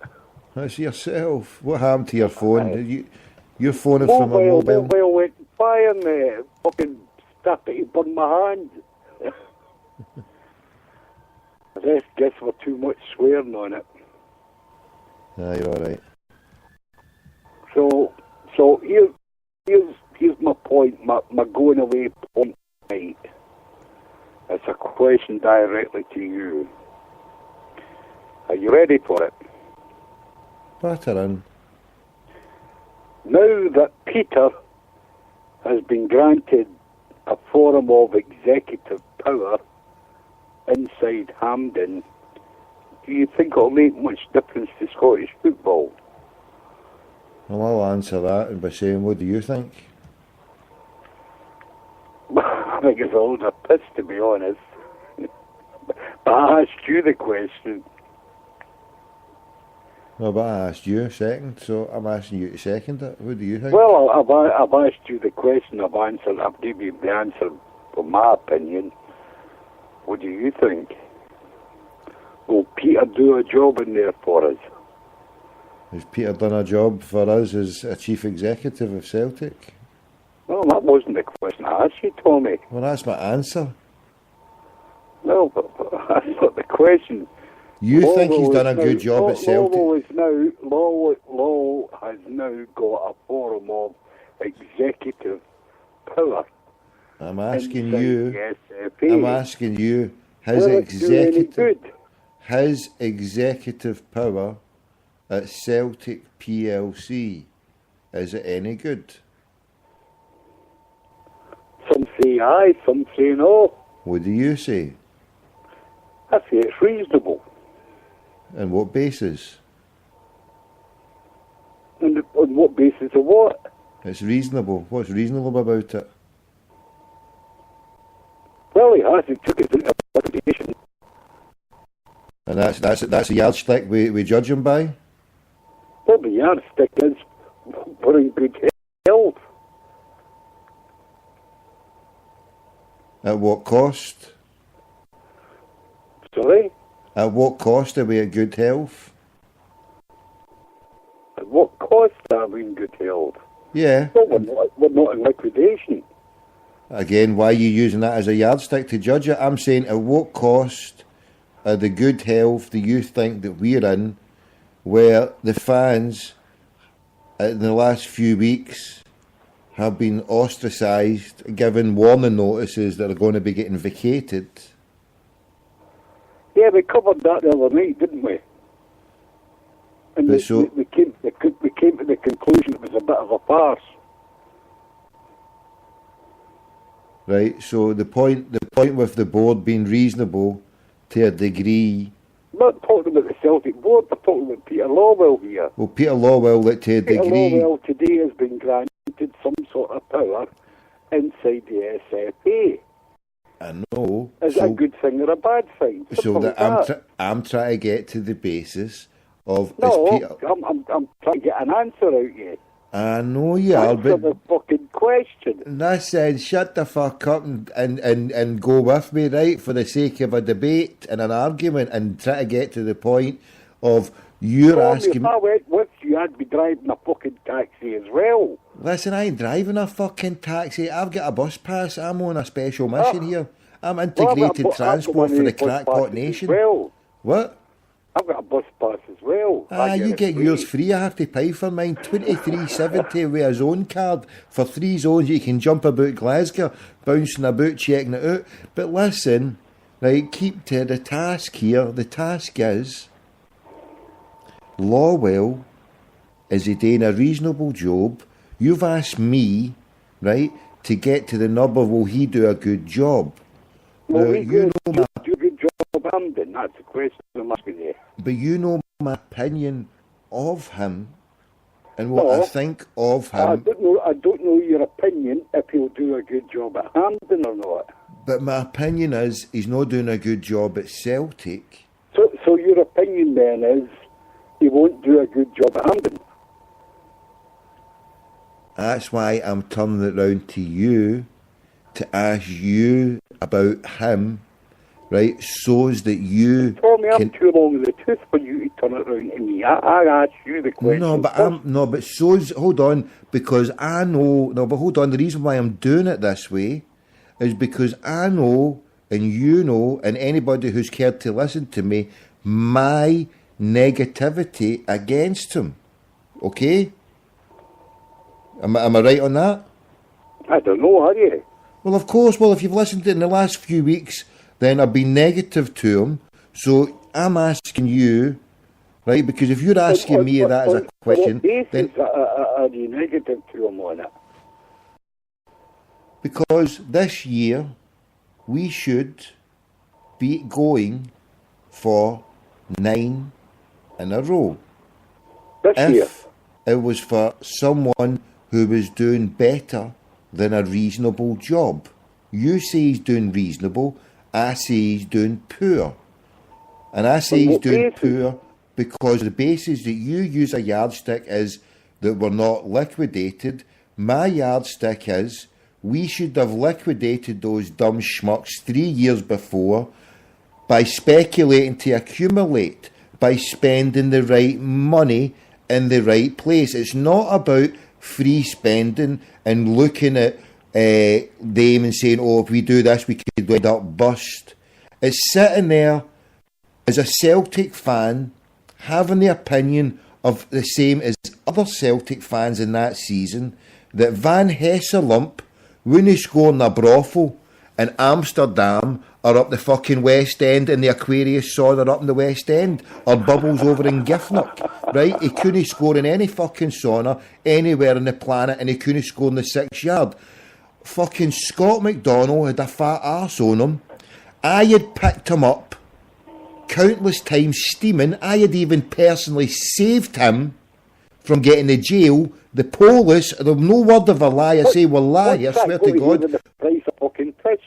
Listen, he was about to get jailed on the night of the funeral of Phil O'Donnell.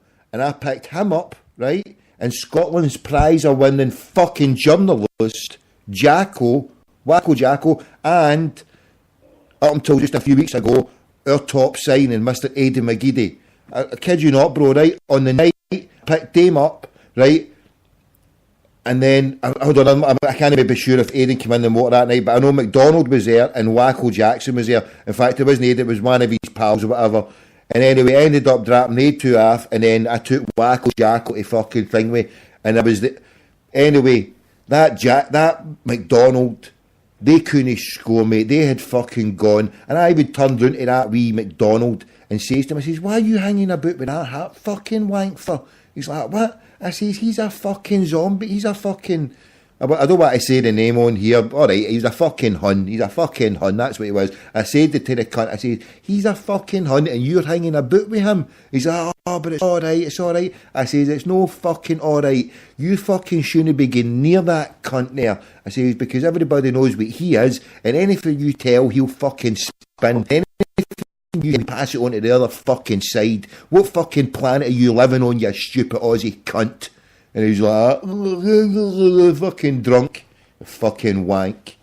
Anyway, so these two, right? So I'm just sitting there when it was fucking happening and seeing it and looking at them as a Celtic fan and saying, get Fletcher in.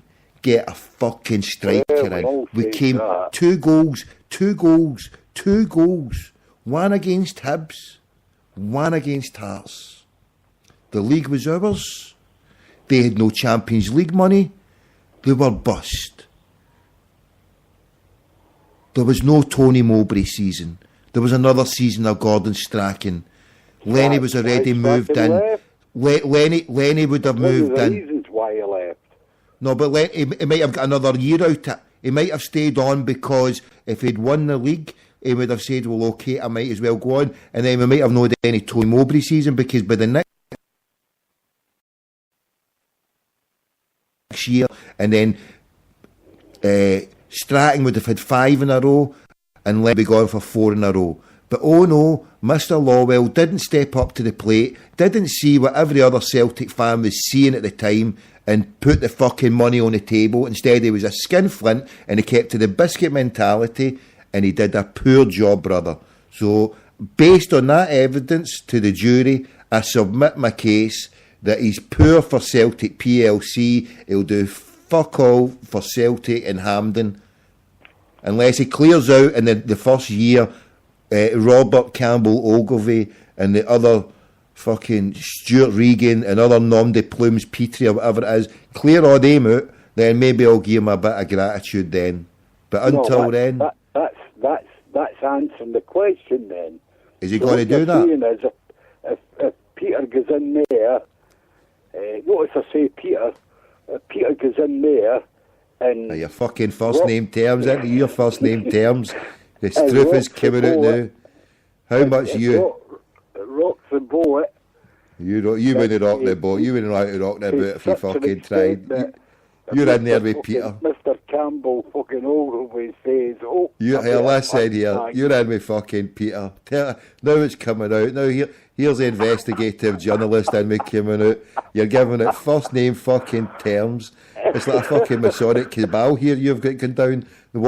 Peter with no surname is like Walter with no surname. You're fucking in there. What is going down here? Oh, fuck it. What's your name? Your name's You're Jimmy Lawwell, aren't you? You're Jimmy Lawwell. Jimmy Hoffa Lawwell. I'll give you a little wind up before the night was finished. Just to put a bit of shine on the show. I'll put a shine on you, fucking Lawwell. Don't you give us your Lawwell pish. He's a fucking... How dare I thought that would get you. Why do you like... How can you say he's doing a reasonable job? In all seriousness, he's no... Well, I mean, it could be worse, but could be playing fucking East Fife, mate.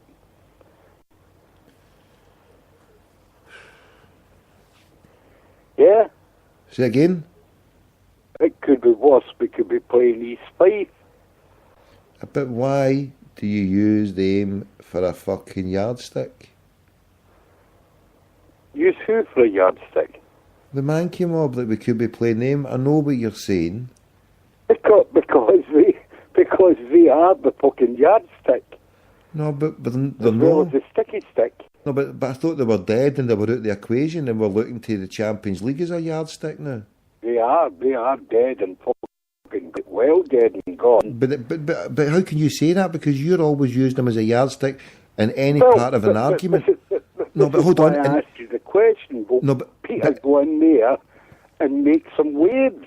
But hold on. As regards the liquidated fucking organisation. Right. Hold on, but the reason why I bring this up, because it's a bugbear where for Celtic to invest, right? So it's becoming a bugbear for me that instead of doing that or doing this, we have to be given the same old diktat, or it could be worse. It could be, we could be going bust, we could be going liquidised.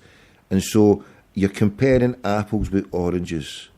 We have not got the same structure. We've not got the same megalomania. Driven nut job at the helm. Okay? So, and we're not in as much debt. We don't bump our tax. We pay the butcher, the baker, the candlestick maker. We pay our dues. So why use that as a stick to beat people who only want to turn around and say to Mr. Lawwell that you might think you're doing good, but overall I think you're doing poor. And not just me, other Celtic fans think he's doing poor. Over to you. Well, I'm sure if he was doing as poor as you suggest, I'm sure Mr. Desmond and Mr. O'Brien and these other people in there would move him on. But he's only doing... Even send him to the SFA full time. He's only doing as poor as I suggest, because I've got different ways of evaluating how he is a success. And so just because I've got a different way of evaluating what a success is, it matters not a jot what my opinion of is. The most important person is the person who pays his bill.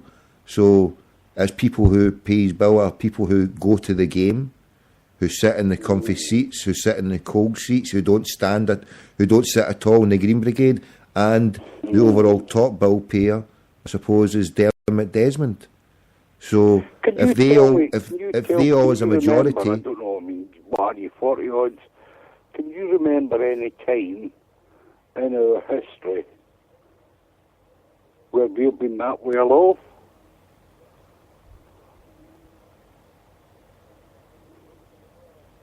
Right. Hello? Define what is well off. Well off. Money in the bank. Where? How much is in the bank? I'm 30 years through for the next, 10 years? You're having a laugh. How much? Where's the bank account? Have you seen the bank account? Where's the transparency? No, have you seen it? Well, where's the bank account? Well, you've just said there that we'll get money in the bank, so I'm asking you to quantify it and tell me. There's no Metro fucking bank. No, but where is the money in the bank? What money is in the bank? It should be something like 60 million or so in the bank. Oh, come on, you're having a laugh, aren't you? No, I'm not. We've had Paul Brennan dismissing that, so it can't be. He's on even bigger first name terms than your Peter. Who? Paul Brennan. Who dismissed? Paul Brennan, he dismissed the fact when Chick Dung said there was 40 million there for Celtic in the coffers. Paul Brennan said, "Oh, there's nothing of the sort." Now you've just added. Go read that again. You're misinformed on that. Go read that again. Go read what again? I'm sure Phil. No, I never mentioned Phil. Done an article. Yeah, Phil done an article yesterday, highlighting the money or the acquisitions that we owed £30 million. No, I wasn't talking about that. I was talking about an article by Paul Brennan. I didn't know anything. I've not read anything on anything for days about Scottish football, so I don't even know what you're talking about on that one. Well, you see, I do. I read it. I look at it and I read it, and I read all opinions on it, Tommy. What you're saying is that Paul Brennan, I assume that's Paul Brennan of Celtic Quick News you're talking about. I'm talking about an article that he wrote a few weeks ago when he suggested, who was on the radio saying that we've got 40 million, he poo-pooed that down and said we'd have 40 million. Now, the reason why I mentioned Paul Brennan was because... I know what you're talking about now. That takes us to the super shite board, Clyde, when they exposed Celtic are being 30 million in debt. I know what you're on about now. That's a load of pish, mate. Check up on it. Go check up on it today. Right, so what? No, but you're taking me down so many tangents. What you fucking all about here with all your tangents? Go. But I love tangents, so take me down as many tangents as you want, you mad bastard, because I'm even more tangent driven than you. There for a minute. Was that? No, honestly, I mean, can you remember any period in our history, our modern day history, that we've been so well off?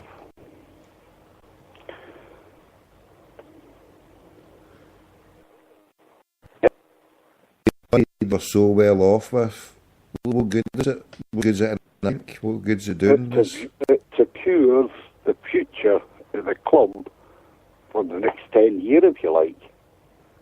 What, that's 60 million? Yeah. And so what, we're going to do 10 in a row on the back of that? No, well, hopefully we can. But the thing is, we had this conversation the other night when we were talking about 6 million and 8 million pound fucking strikers, and I think we shot that down in flames when they said it's not just buying a player for 6 million pound. It's double that when you start talking about fucking wages. So all in all, we'll give Lowell a little bit of credit there for not going down that road. Don't forget the last big name players we bought for that sort of money was Chris Sutton and John Harrison, and that took us years to pay back. Yeah. Right, but weren't, again, I wasn't asking for us to sign 4 players at 6 million and another 3 or 4 at 2-3 million. It was a one-off buy of one striker who had ability, who had value, who could have been sold on a year later for an excess of maybe 50 million. Who's this we're talking about? But the Finn Bogason boy. Oh, we covered that the other night, Tommy. I'm just saying, you have gave an excuse there and said it took years to pay back all these players, and I'm saying to you, I wasn't asking for a Martin O'Neill era spending of 4 players of 6 million and then another couple or 3 or 4 at 2 million and then another million or whatever. I was just saying a one-off player who could have been brought in for one season, right, to do a deal, to do and then sell him on the basis 1 year, Champions League, it's in the bag, that last game there, you had the 3 days to do it. We could have even offloaded them in January. We could have said, we just need you for 6 months. We'll give you this contract. We'll give you this contract. Do you see the same Samaras, Commons, Stokes? Okay, there we Brown? go. Do you there see we the same name when they come knocking at your door? Well, we're only going to do it for 6 months. Look, it's the argument you put across. You say to them, this is what's happening. If you don't like it, there's a door. Doesn't matter if you're Samaras. Is there anybody bigger than the club? No. Well then, so what's your point, caller? What's your point, caller? What's your point, caller? That's a policy we have. No, I'm just saying, if you put an argument saying, if Samaras or whoever come, say, okay, we're buying them to enhance our team. If you're going to start paying a guy 40 grand a week, then you're going to have these other players that's going to say, hey, wait a minute, where's mine? But you've already said we'll get 60 million there and we're secure for 10 years. So how much smashing about like that, you won't have 60 million left, will you? But how many years will you be able to cover then? I mean, you're not splashing much more cash. A year. A year, then we'd be you talk shite. Hold on. If you give your top earner, Scott Brown, is he on 25 or 30k now? I think Scott Brown's on about 28 grand a year, plus 28 grand a week. Right, plus, so you plus give... bonus. So that would come up to enough 30 grand a week. That's what I reckon. Right, so Finn Bogason was 40, that's 10 grand a week. That's 500,000 a year. 500,000 a year. Do you know how many years that would take to break into your 60 fucking million? We would need to keep him on the books to not only him, but his son was a fucking pensioner at that rate to spend the 60 million. I mean, I suppose Peter Lawwell could get a good wee interest rate on 60 fucking million. It would offset the 500 fucking thousand it would cost to pay him extra. That's what Come it is. on. It's all Come on. lying in some fucking Come on. vault somewhere making interest. Come on. That's Exactly. what it is. But exactly, you're saying for an extra 500,000 a year. Do we need to spend, listen to me, do we need to spend squillions of fucking pounds to win the SPL? No. Right. But if you put in... What's your the priority for Celtic? No. Listen. What's the priority for Celtic? Listen, if you put in... I'm asking you a straight question. What's the priority for Celtic? Listen, if you put in your advertising blurb, Lisbon, believe in Lisbon, so then there's your answer. There's your priority. That's what they're asking Celtic fans to believe in. Or are they just saying that just for the hype, just to get Celtic fans to dream and just, but they don't back it. They just say, oh, let's go for it. But then maybe, right, that Celtic could go further than the last 16. Maybe we could, with someone better and more dynamic as a chairman, get to the last 8 or even a semi-final. Right, listen to this for a team. Who do you propose putting in charge yet then? You. Right, listen to this for a team. I'll gladly take it on, provided I can put you in the dressing room. Listen to this for a team. Vic Wanyama, the boy who went to the boy who went to Everton for 13 million. Right? Stephen Fletcher, £50 million player. Yeah, up front. Right? It could have been at Celtic. The McCarthy boy who was offered at less than £1 million.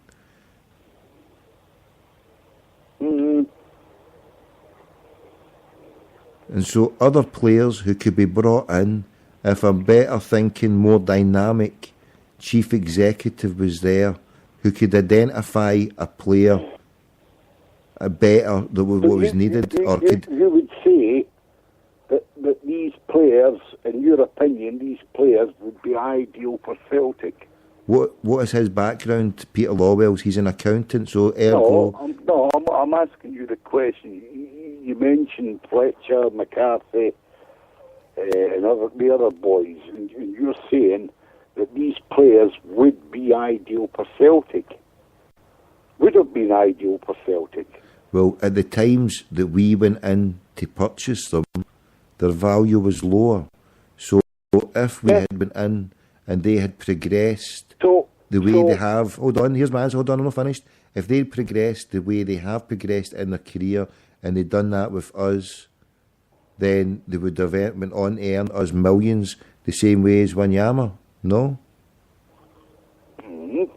So your McCarthy, whatever the bar was confused. Whatever he earned, whatever he got there, we could have picked him up for $1 million or less. That your judge of a football player is any better than John Park? No, I'm saying to you. Coaches? No, I'm saying to you that when the Parrot said the other night that we tried to get him on the cheap, right? Instead of, we said to him, run your contract down and we'll get you in a year's time, right? So we'd have got him on the cheap. He was an honourable boy and said, well, no, I want them to get a wee turn on me because if they get $1 million out of me, that'll set them up for years to come. See, you're saying the 60 million they've got now will keep us for 10 years. That wee boy was looking at it on his humble thing way at 18 or 19.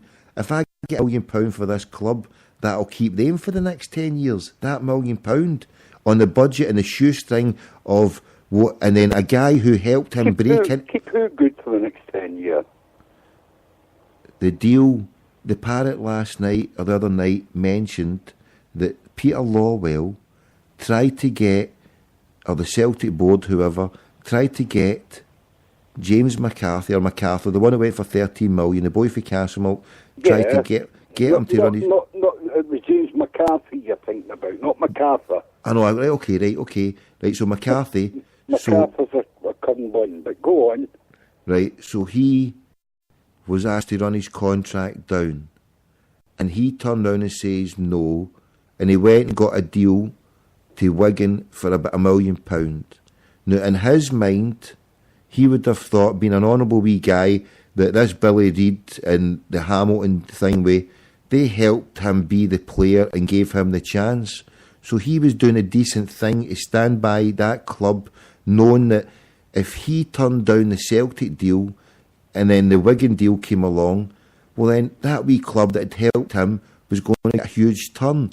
Instead of, right, Celtic asking them to do a dirty, right? Hold on.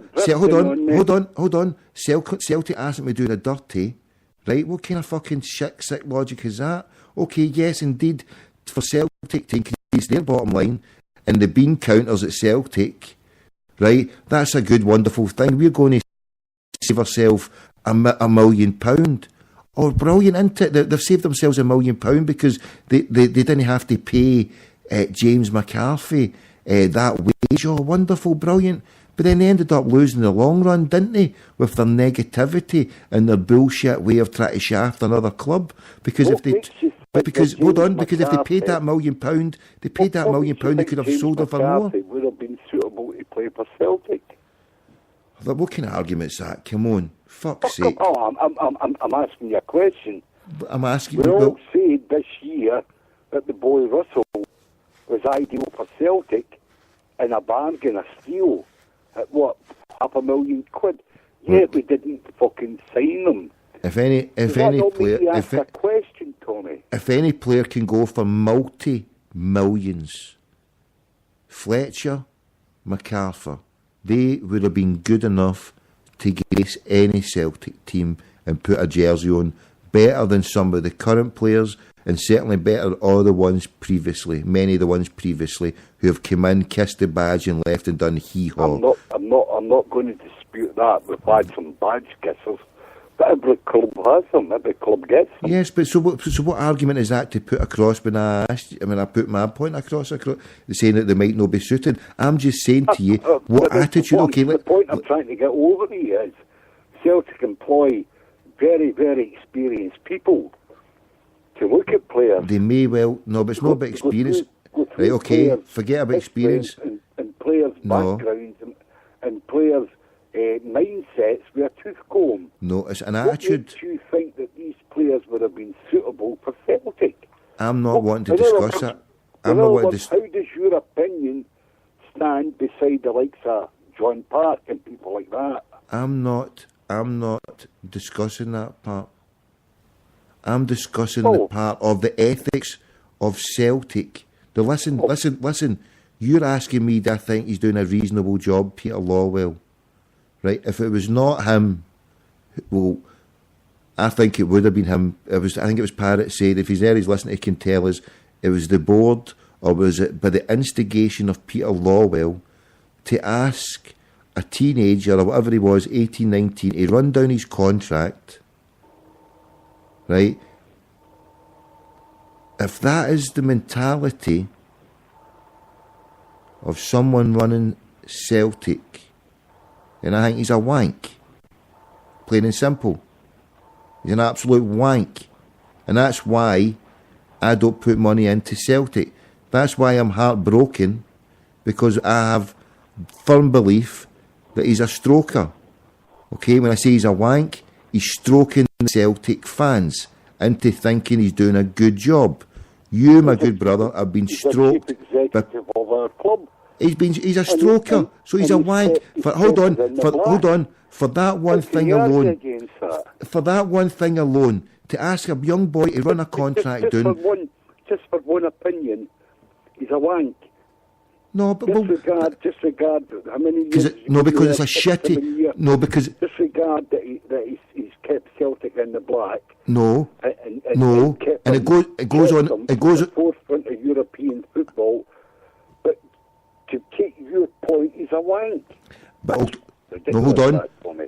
No, hold on. And then I base it on the fact that he calls the Green Brigade Neds. And I've got that. I've got that from someone who stated that he heard them saying that he calls them Neds. Yeah. Do you deny that? I'm lost, but we've been over this debate. No, but before. it's a attitude. The Green Brigade job was a setup. It was a farce. It was a fucking fix, mate. No, but hold on. We're not going to go over that again, surely. It's a stinking attitude that I've got, that Mr. Lawwell has got against Celtic fans. It's when my friend who works for Barcelona. I think when you're in that position of power at a football club like Celtic, you've got to have some dubious attitudes, and you've got to be very, very, very fucking cagey what you say. No, I'm talking about how he took on the Celtic plane, or whoever it was, Celtic officials or Celtic police, was it Ronnie Hawthorne or whatever his name is, at Hawthorne, the ex-copper who's part of the security, but on the top of the Barcelona main stand, they were taking pictures of Celtic fans, and the other one, they flew all the way to Barcelona to take pictures of Celtic fans in the Nou Camp. Well, they have colluded. They have colluded with police. They've colluded with police. They've colluded with police. Hold on, they've colluded with police. They've colluded with police. They've colluded with police. Cases that's going to fuck us up in Europe by unfurling banners. Fuck off, you. Celtic's got to protect herself, and they've got to try and find out fucking who having a these laugh. characters are. You're having a laugh. Celtic's got to protect himself. Let's be right about it. The banner job, the banner job. Fuck off, you. That was fucking stupidity. Total stupidity. That could have cost us fucking much more rap in the knuckles, mate. So let's be right about that. Celtic have got to identify the people that's causing that. And Tommy, I know from experience. Right, again, you're going to hold on. I know from experience that every person that goes to Celtic Park is not a Celtic supporter. And what are they? They're fucking Huns, or whatever you want to call them. What do you mean? They're not there to support Celtic. They're there to cause it. Some of them, I'm on about in my time, some of them are there to cause disruption. You're saying that Huns go in to see Celtic? I've never seen a Hun in my life in a Celtic. You're not. Tommy, I had two in the back of my fucking van going to Milan.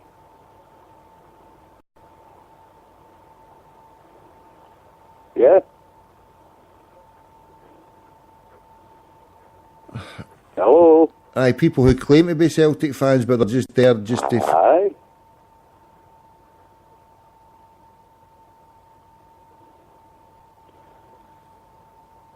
We've got to be realistic. We've got to be realistic and look at the big picture. If you're going to get people unfurling banners, fuck off, Ufa. Okay.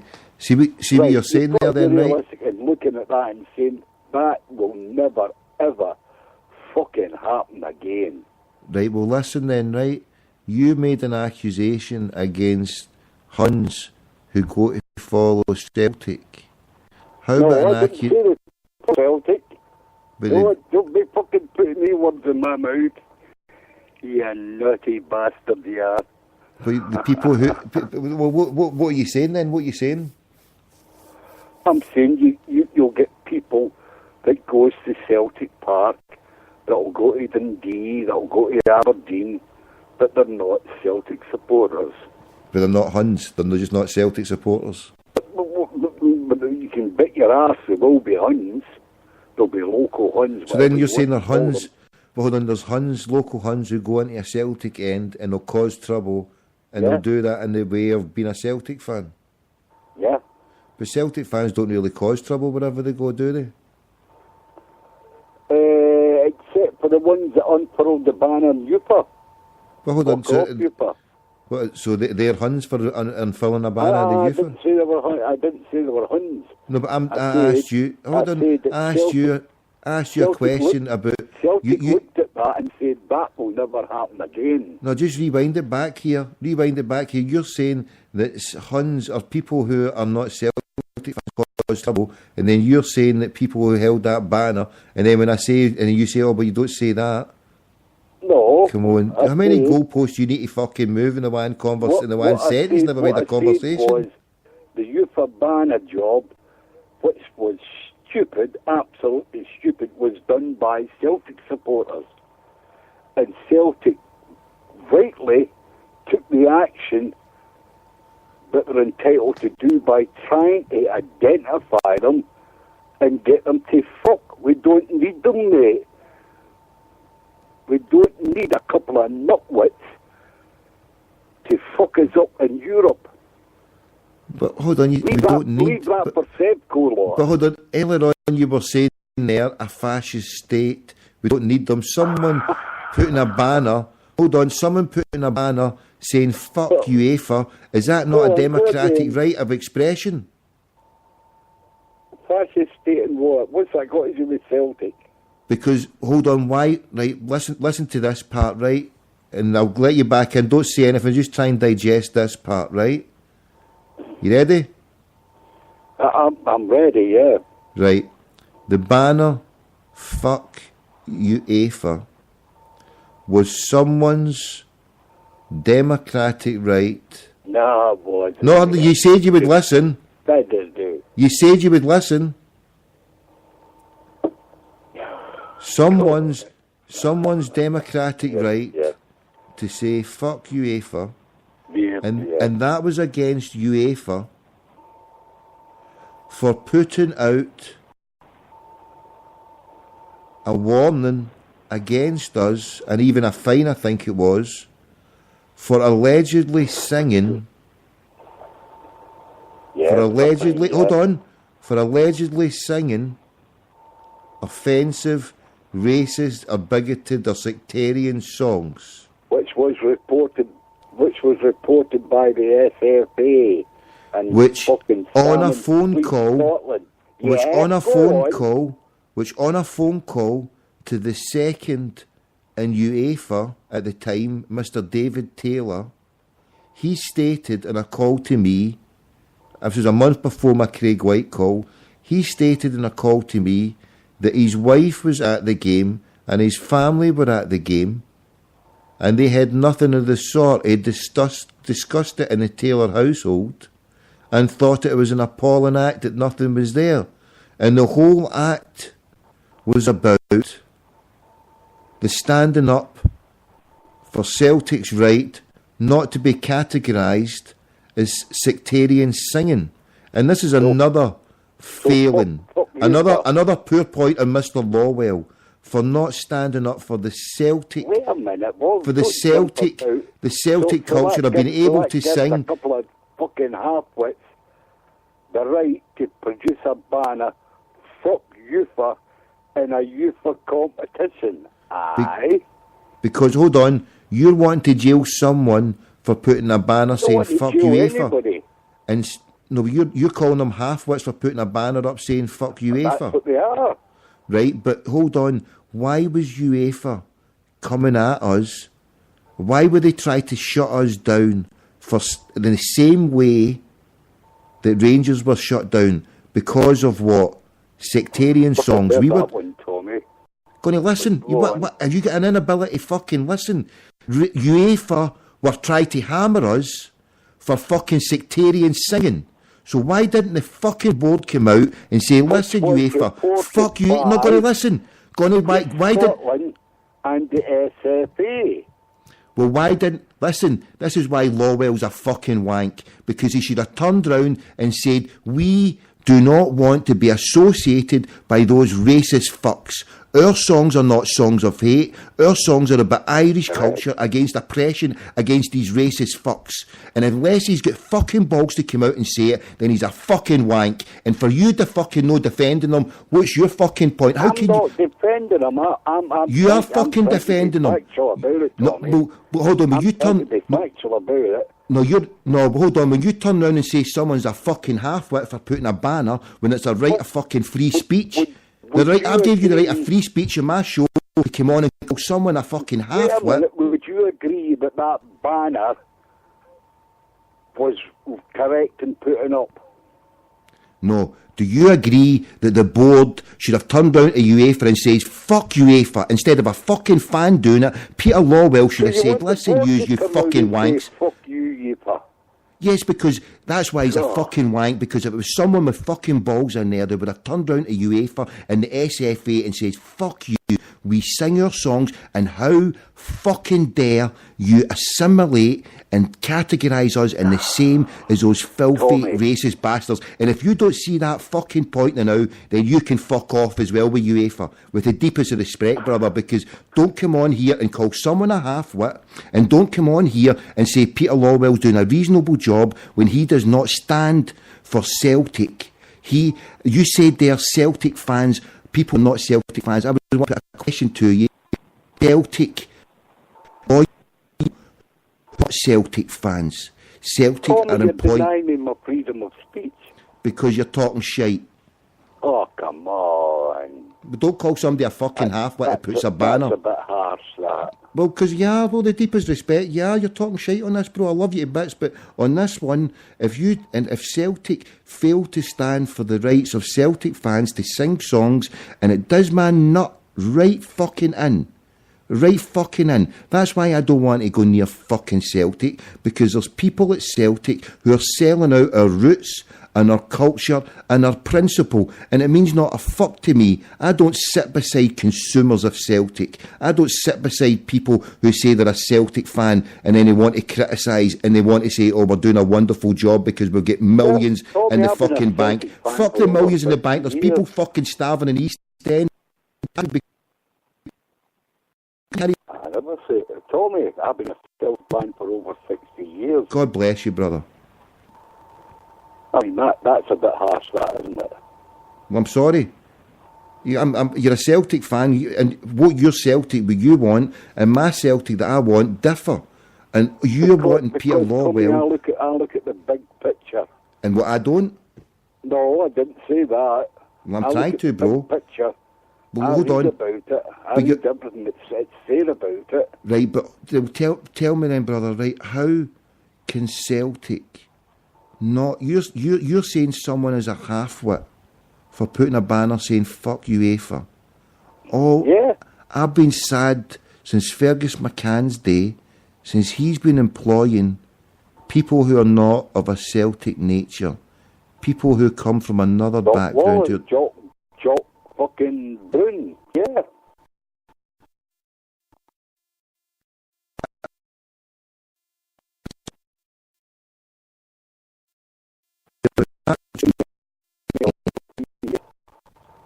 Underlying culture from the unity and from the underlying principle of cleansing Celtic from its time with the time the troubles. On that, let to war and that like it didn't exist. Or let what's happening in Ireland because we don't want that associated with Celtic because we're a PLC. Hold on. The people who the jungle. See people who I state they'll come from Celtic, they have a deep fighting. What is going on?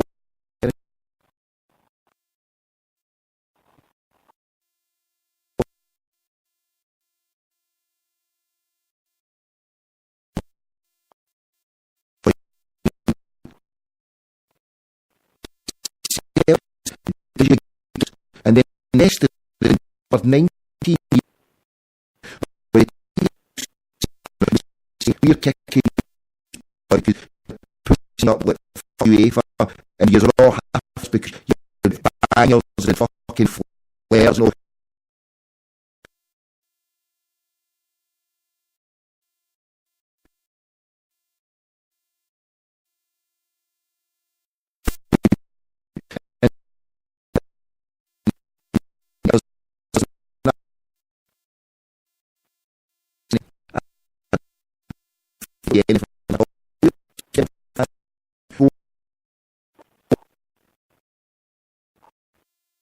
To be associated with Ireland or to sing songs about the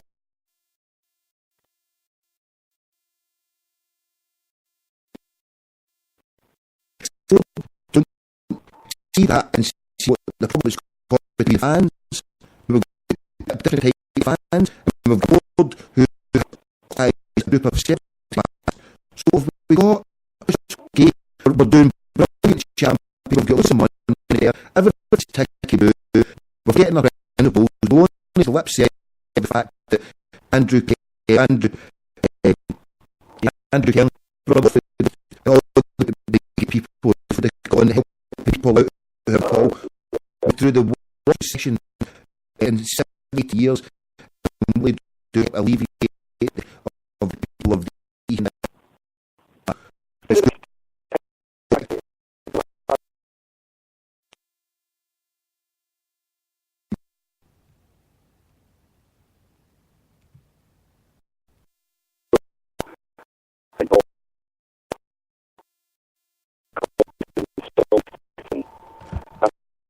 spoke about this on the parrot.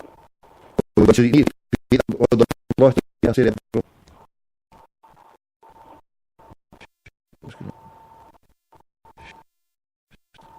Right, sorry, on you go. Yeah, the next time I come up to Glasgow, I'm going to give you a book called Dreams and Songs to Sing, written by Tom Campbell and Pat Woods, two very renowned Celtic historians. And see this argument you keep going on about the founders of the club and all that.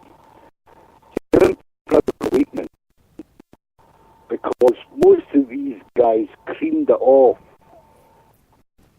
They creamed it off, mate, after a couple of years when it got big, when it got into big money, the equivalent today of big business.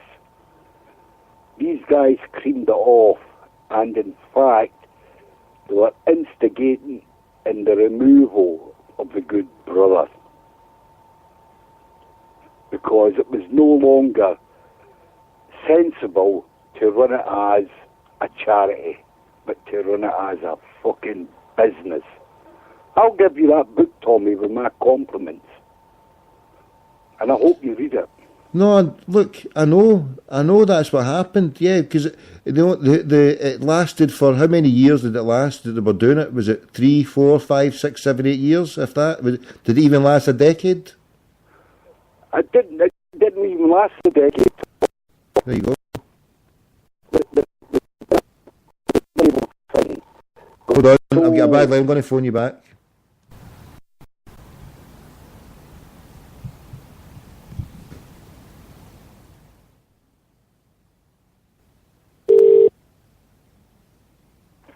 Yeah. It didn't last a decade, didn't it? Not no. No. And so did who was it? So out of hand that there was so much money going out, and all in the good cause. We're not denying that. That's very, very true. But it wasn't viable to run the club as a viable concern due to the money that was going out to charity. So the dinner table thing gradually was watered down. Instead of it being a set in stone donation type thing, it became watered down to whatever Celtic could afford. And the people that originally set up Celtic, most of the people that originally set up Celtic, they all ended up very rich men. They ended up owning pubs, publican houses, which at that time, in Glasgow in particular, was a big thing. If you were a publican, mate, you were Even a Brother public Wilfred? man. Yeah. Even Brother Wilfred? No, Brother Wilfred was arseholed. He was sent down to London. He was sent down to England. He was sent diverted down to away, England. and then the other businessmen took over and became rich on the back of it. Yes. So what's your point, caller, on that?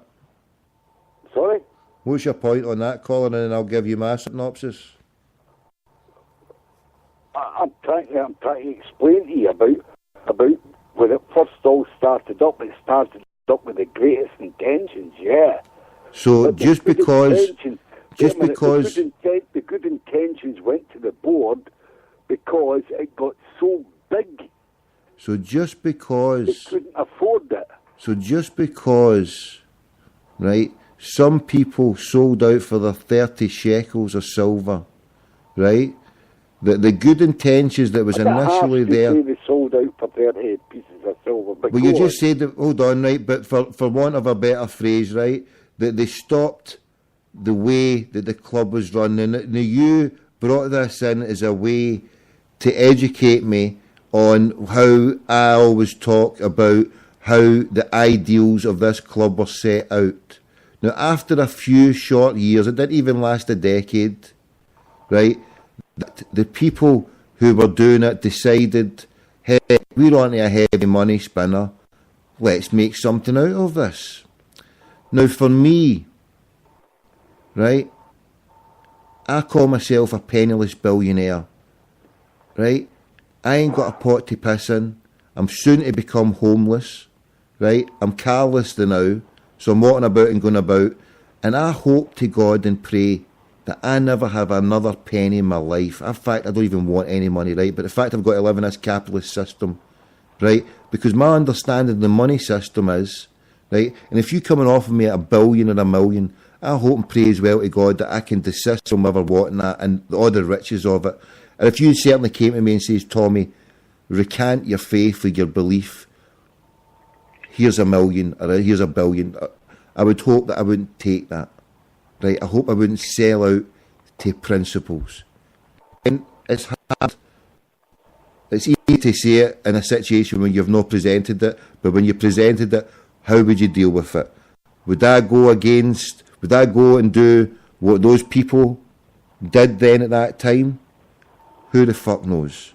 But nobody knows, Tommy. But at this point, at this point in my life, ago. But at this point in my life, at the age of 41, having seen what I've seen, having been through what I've been through, having lost what I've lost, having won what I've won, having experienced everything that I've got, looking at Africa, looking at people in this world who have got fuck all, 3 billion people without $1 a day, 3 billion people without fresh clean water, 50,000 people die each day, a Holocaust is happening in Africa and we don't get to hear about it.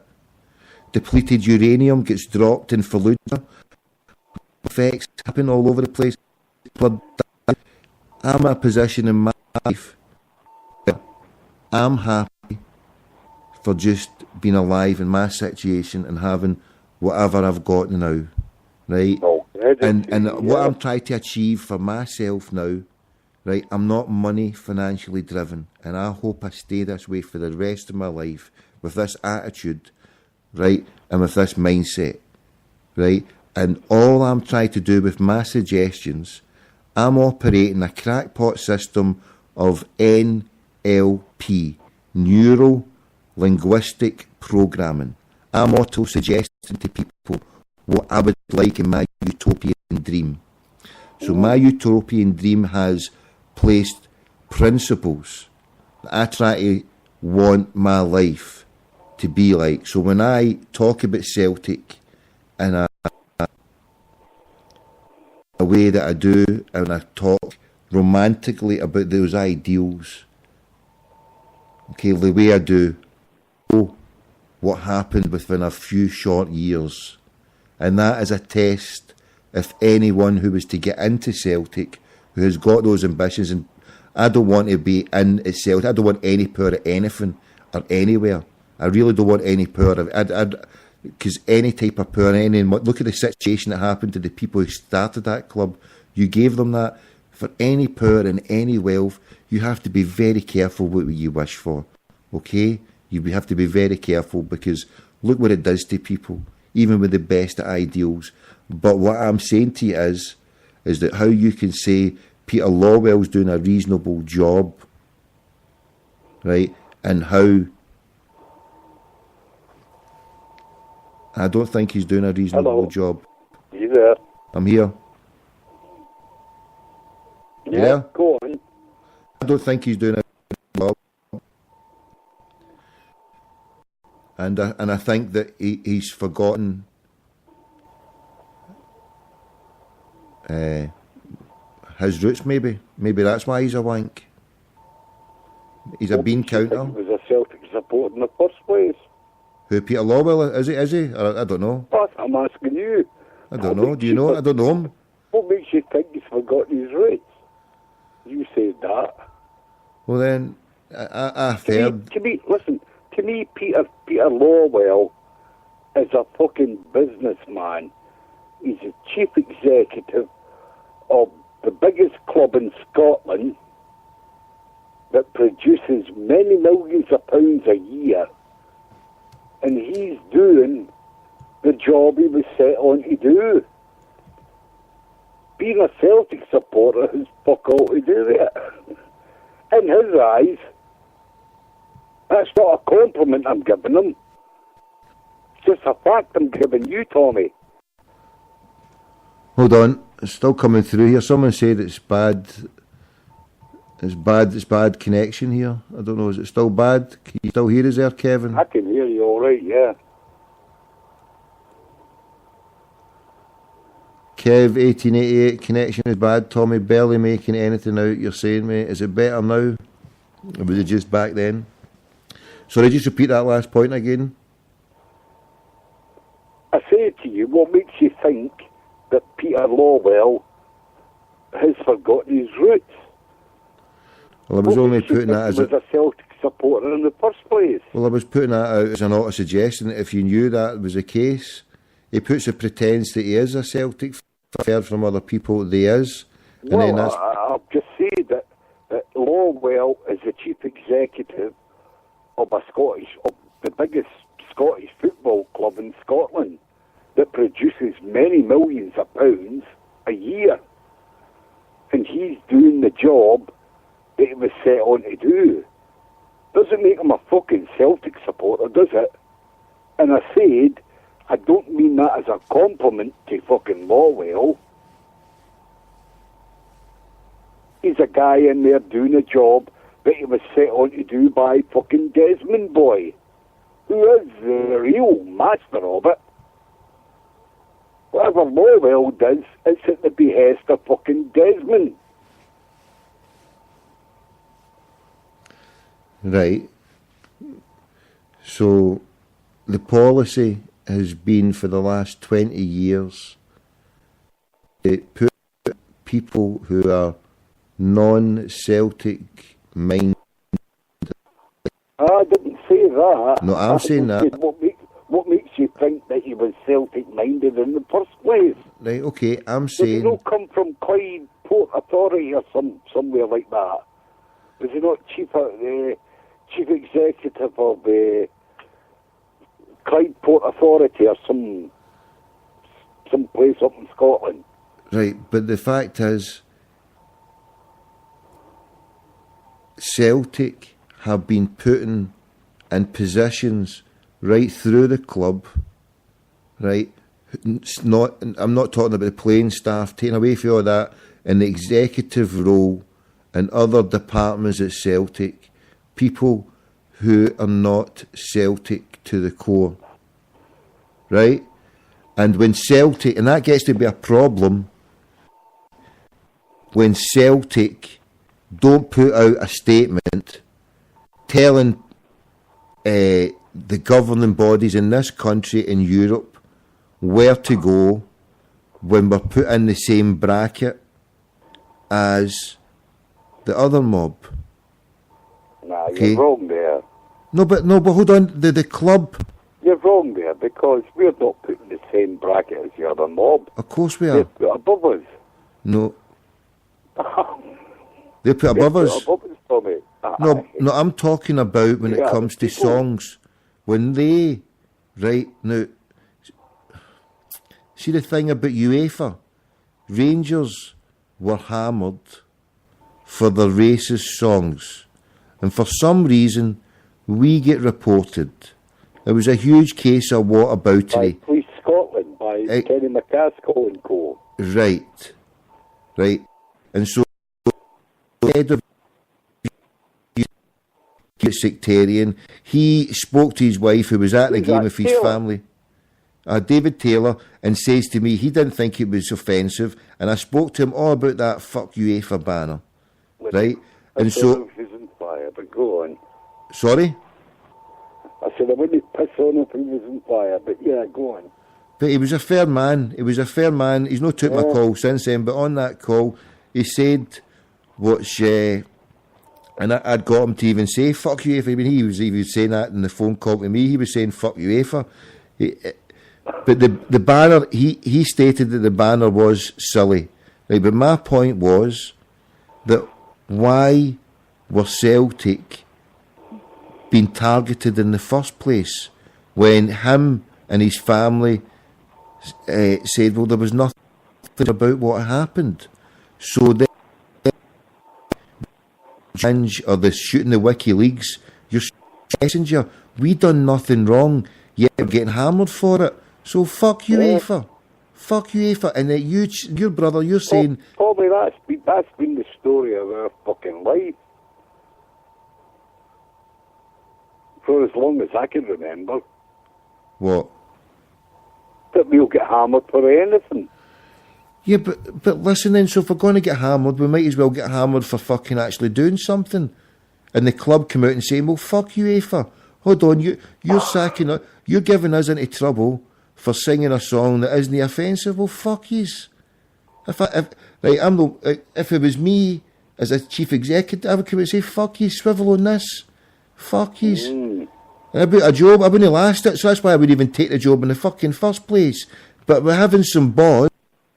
Okay, you've been around and say fuck UEFA as a chief executive, right? That would be a inquiry to say fuck you, but then I would turn round and put a nicely worded statement without any profanity and say, excuse me, do not try to label our fans the same as what happened with Rangers on this occasion in Pamplona when they were heard, and also Sooner, or whatever it was, singing up to their knees in Fenian blood. All the songs that were caught from UEFA that they were eventually kicked out of a stadium from and prevented from going to see in the last European campaign that they shouldn't even have been in. And if Celtic had pushed their fucking case, there's another one for Lawwell not to fight his case in his corner against these bastards. If you want to start debating that one, there you go. Pick that one. Well, not for Celtic. In the season when Celtic were cheated out the Champions League, in the last season, when they didn't pay 2011, they didn't pay their tax bill, ergo they shouldn't have been allowed in. But if we don't want to debate that, because that just opens a whole nother can of worms, but it's just another part of my argument to say that he is not doing a reasonable job. He's doing a piss poor job. He's a wank, in only my opinion, because he does not stand up for Celtic fans in the proper way that a chief executive should against what you identified earlier on, what Salmon Scotland is becoming. And if Celtic don't make that stand, or the club don't make that stand, what is it all about for Celtic? Our club has been eroded from outside. Our club has been eroded from outside, and now the enemy is within, brother. The enemy is within. This is for the core value of Celtic, and it's about choosing what side you're on. The line of the sand has been drawn. If you're part of the Celtic, the CBB, as Parrott has called it, the Celtic Broth Brigade, if people are there in Celtic who are doing Celtic fans up like a kipper, colluding with the police, allowing ex-police with probably Masonic Hun people background in, working at the club, targeting Celtic fans with his fellow ex-coppers. Right, what club have we become? What club have we become? It's not a club I want to associate or support, bro, that I said a couple of weeks ago. I wasn't just saying all that shit for fun. That was the final nub in my fucking thing with the fact that they pay lip service instead of doing something with the 60 million you said that they've got. I don't want from Bogerson. I'm happy to go with the youngsters. I'm not in it for Celtic to win the big cup. I'm realistic. I don't care if we draw. Every time we step onto the park, we win in this. They tell us to go home, the famine's over. No, we're staying here to play a game of football. And that's us winning, because just staying here and playing is a victory. So we've got a victory. And yet, in the laughter of our children, I'm laughing because of how much they're suffering. But I'm suffering because Celtic has been eaten up from within, from people who don't have the same care or love as people that I love and care and that I care and love for. People that I know, like the Parrot and the Green Brigade, people who have followed Celtic. You've had the benefit of being able to follow Celtic longer than a lot of people by your age, but God willing, if I'm thinking, I'll still be a Celtic fan when I'm... What age are you again? You're 150, bro, aye? Hello, you something like that. Not quite, but near enough. But go on. So I hope... Problems. Sorry? I do suffer from back problems, but go on. I hope you're sitting down.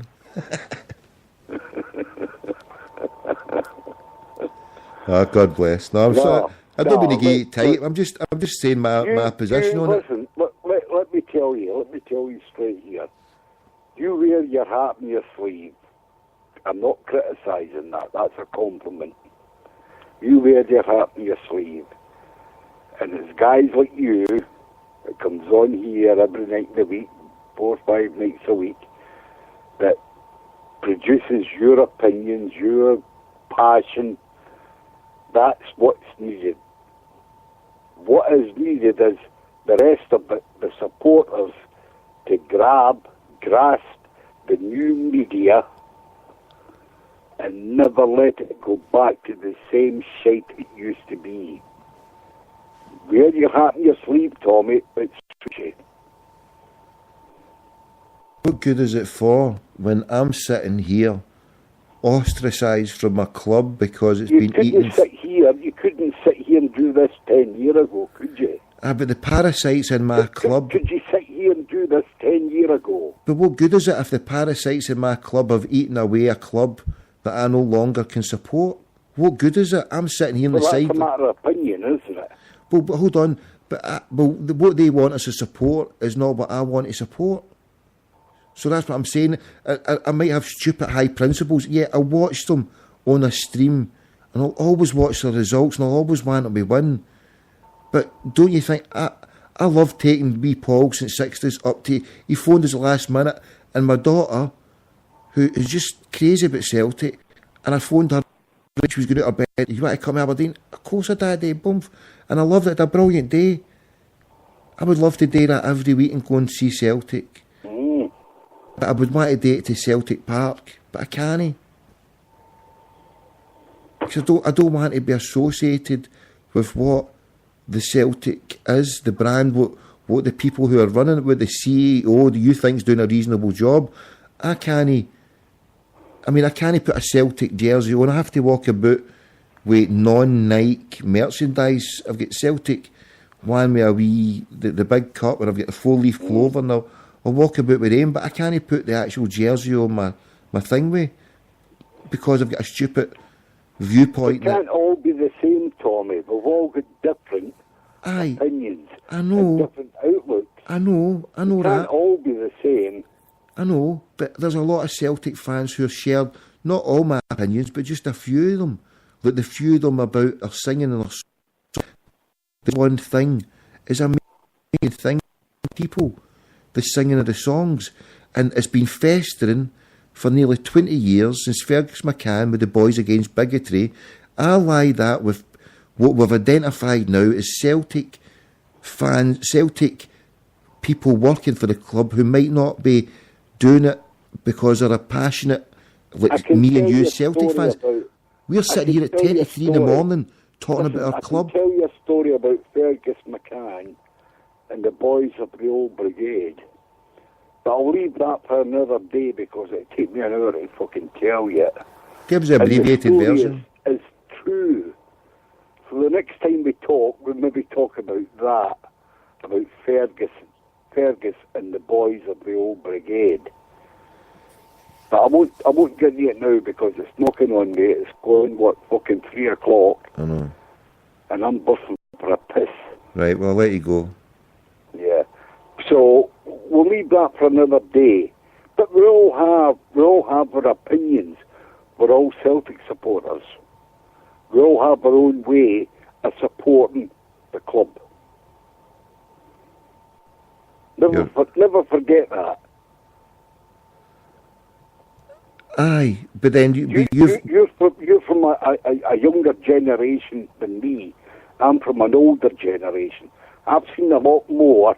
I've been through a lot more. I've experienced a lot more than you have up to date. There's only two things that are certain in life. You either get older and wiser, or older and more dafter. Right?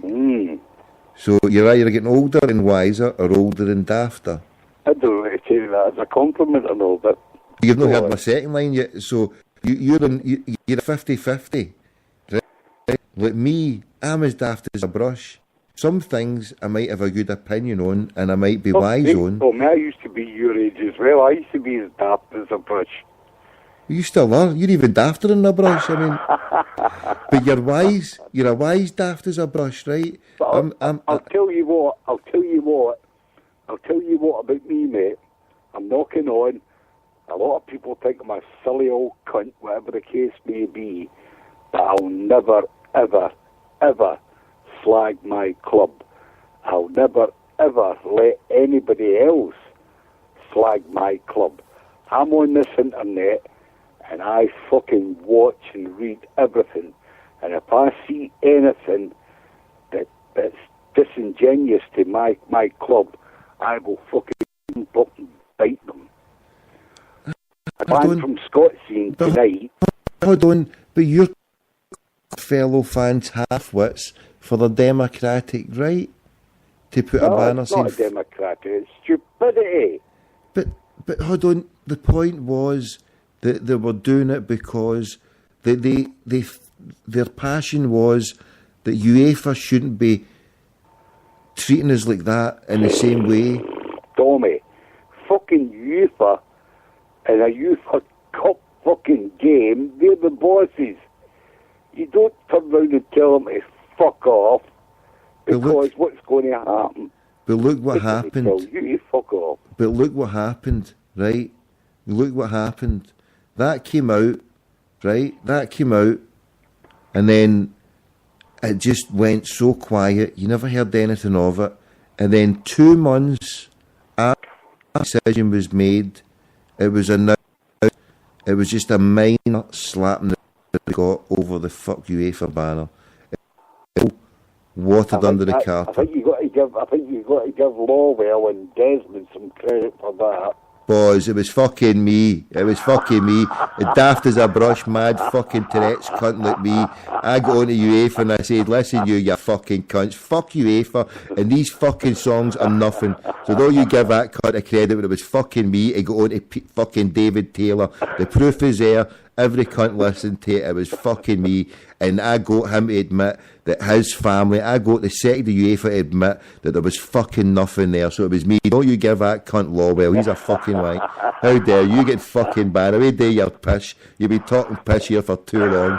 You're banned to the next night. Go on. Are you on the Mora? Oh, fucking, you're not on the Mora. You're banned to next fucking year. Right. See you later. Right, God bless. I'm away. Don't take anything God for bless. serious. God bless you. Right. He's banned to the next time. Fucking talk that much shite. I've never heard someone. He talks that much fucking shite. But I'll give him one thing. He does love the Celtic, so he can talk as much shite on my show as he likes. because this is just a Celtic shite talking show. If you want to come on and talk shite, you want to talk about Celtic, you can be accommodated here all fucking night. All fucking night. It's not a problem. We can talk shite, we can debate Lawwell, we can debate the rights and wrongs. You can have your opinion as well. After all, he might be talking shite, and I might be talking even more shite, but yous are just internet radio voyeurs, not even radio voyeurs. Yous are listening to a sick, sad, twisted half-wit like myself who says fuck UEFA and fuck Peter Lawwell, fuck nobody, fuck it, fuck the mad bastard called me. Right, and always remember, before I say anything bad against someone else and point fingers, I've got 3 fingers pointing back at me. See, that's 3 fingers pointing the mic, but 3 are coming back at me. So GWG, I'm pointing this finger at you, saying you're a mad bastard, but not as mad and as daft as me. You might be a dafter Celtic fan. You might be dafter and more defensive and love with Celtic than me. I've got twisted values. And I hope nobody else shares them. I just want my own twisted values. I don't want anybody else to be more twisted and sicker than me. I think there's an Eminem song on it. But Eminem's will give it Brothers in Arms. Green Brigade, Forza Green Brigade. Forza Green Brigade, dreams and songs to sing.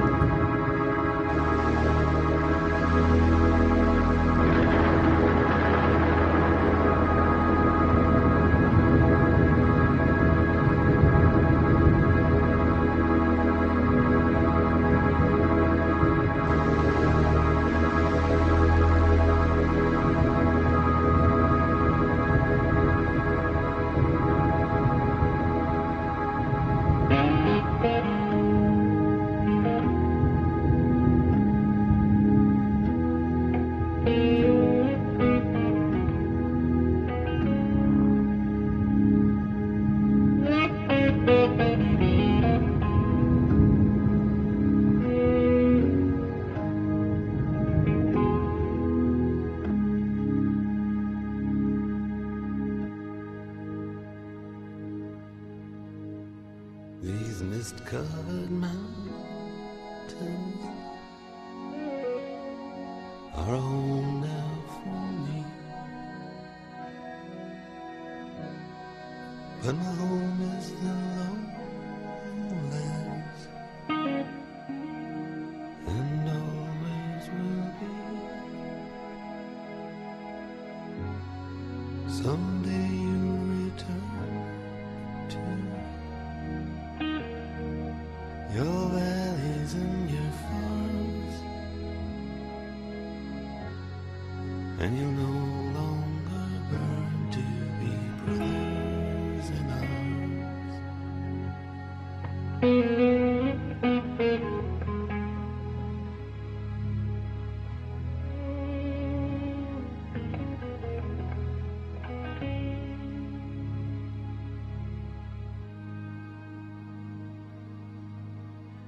through these fields of destruction,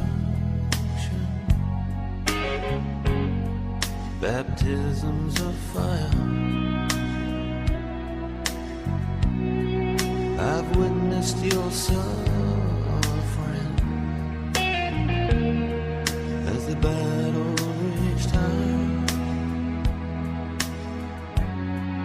and though it hurt me so bad,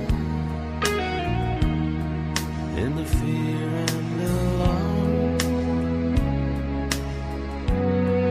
you did not desert me, my brothers in arms.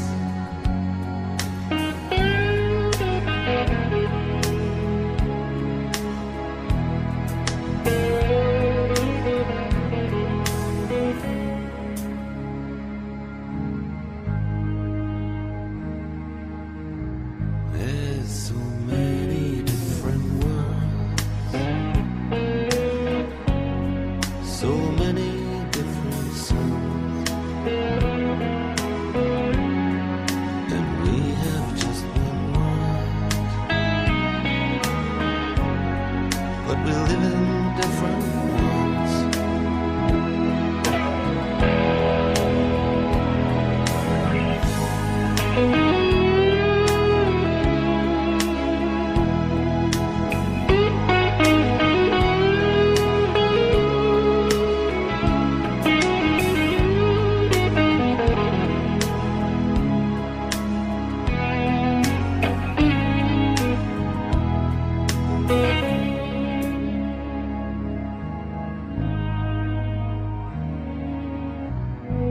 Now the sun's gone to hell.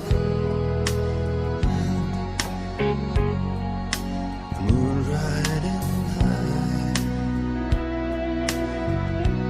Let me bid you farewell.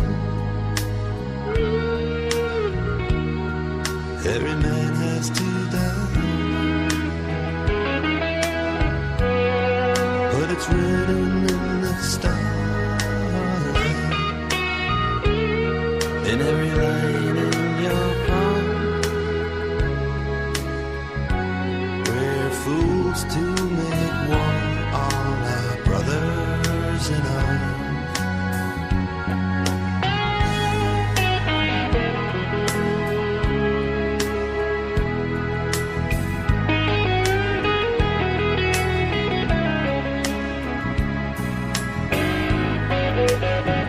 Pardon me. Just having a wee swallow of ginger. I was falling asleep now. Well, that was a hectic debate now. That was a mad debate there. I think we just covered about everything. And I'm sorry for shouting at a good brother, raising my voice at my elders. I should learn to respect my elders, especially old codgers like him, especially old-time Celtic fans. Football's all about opinions.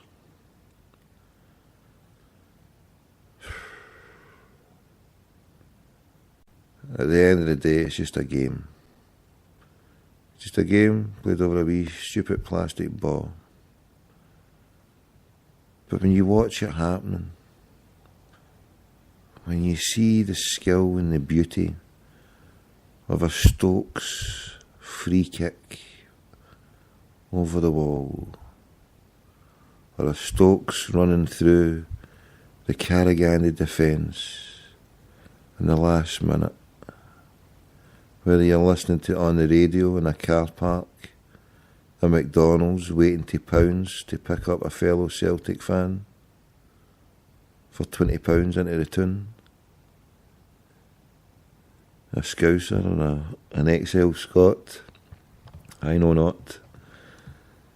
Yes, you could be sitting in a McDonald's car park, or as I watched the first goal in the house, jumping about like a loony, as I listened to the second goal, taking my daughter up the road, punching almost the window out the fucking window, and her screaming, "Dad, just drive. What are you doing?"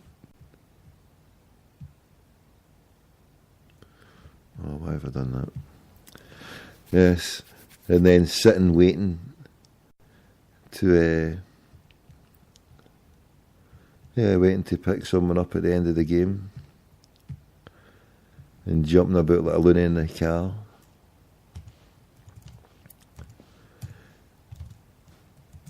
With old Stokesy running through and then cutting the ball back for Jamie Forrest to slam us in to £12 million, one kick of the boot, and we're in the Champions League proper. But still, crackpots like me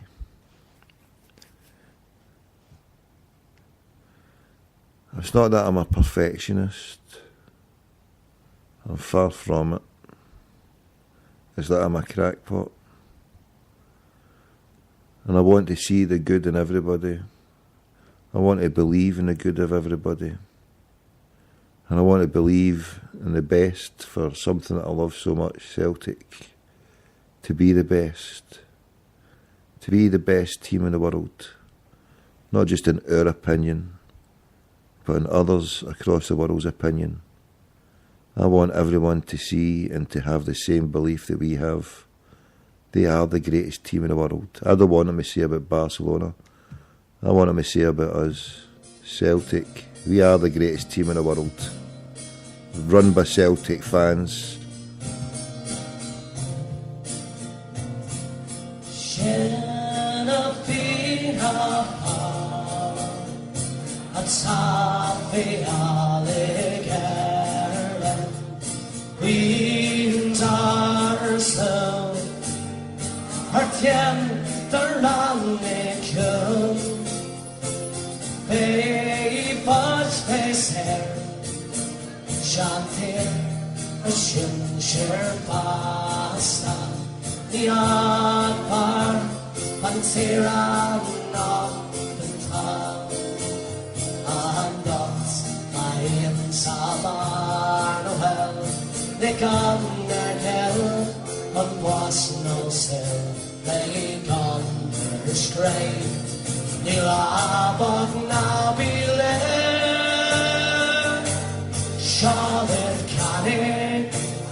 And something that eclipses what I want out of life is, for Ireland to be free from the British banker, and as all humanity to be free of the Rothschild banking cabal. Seek the truth, reject falsehood, for falsehood is always vanishing. Hail, hail, good night, God bless. Chucky Allah.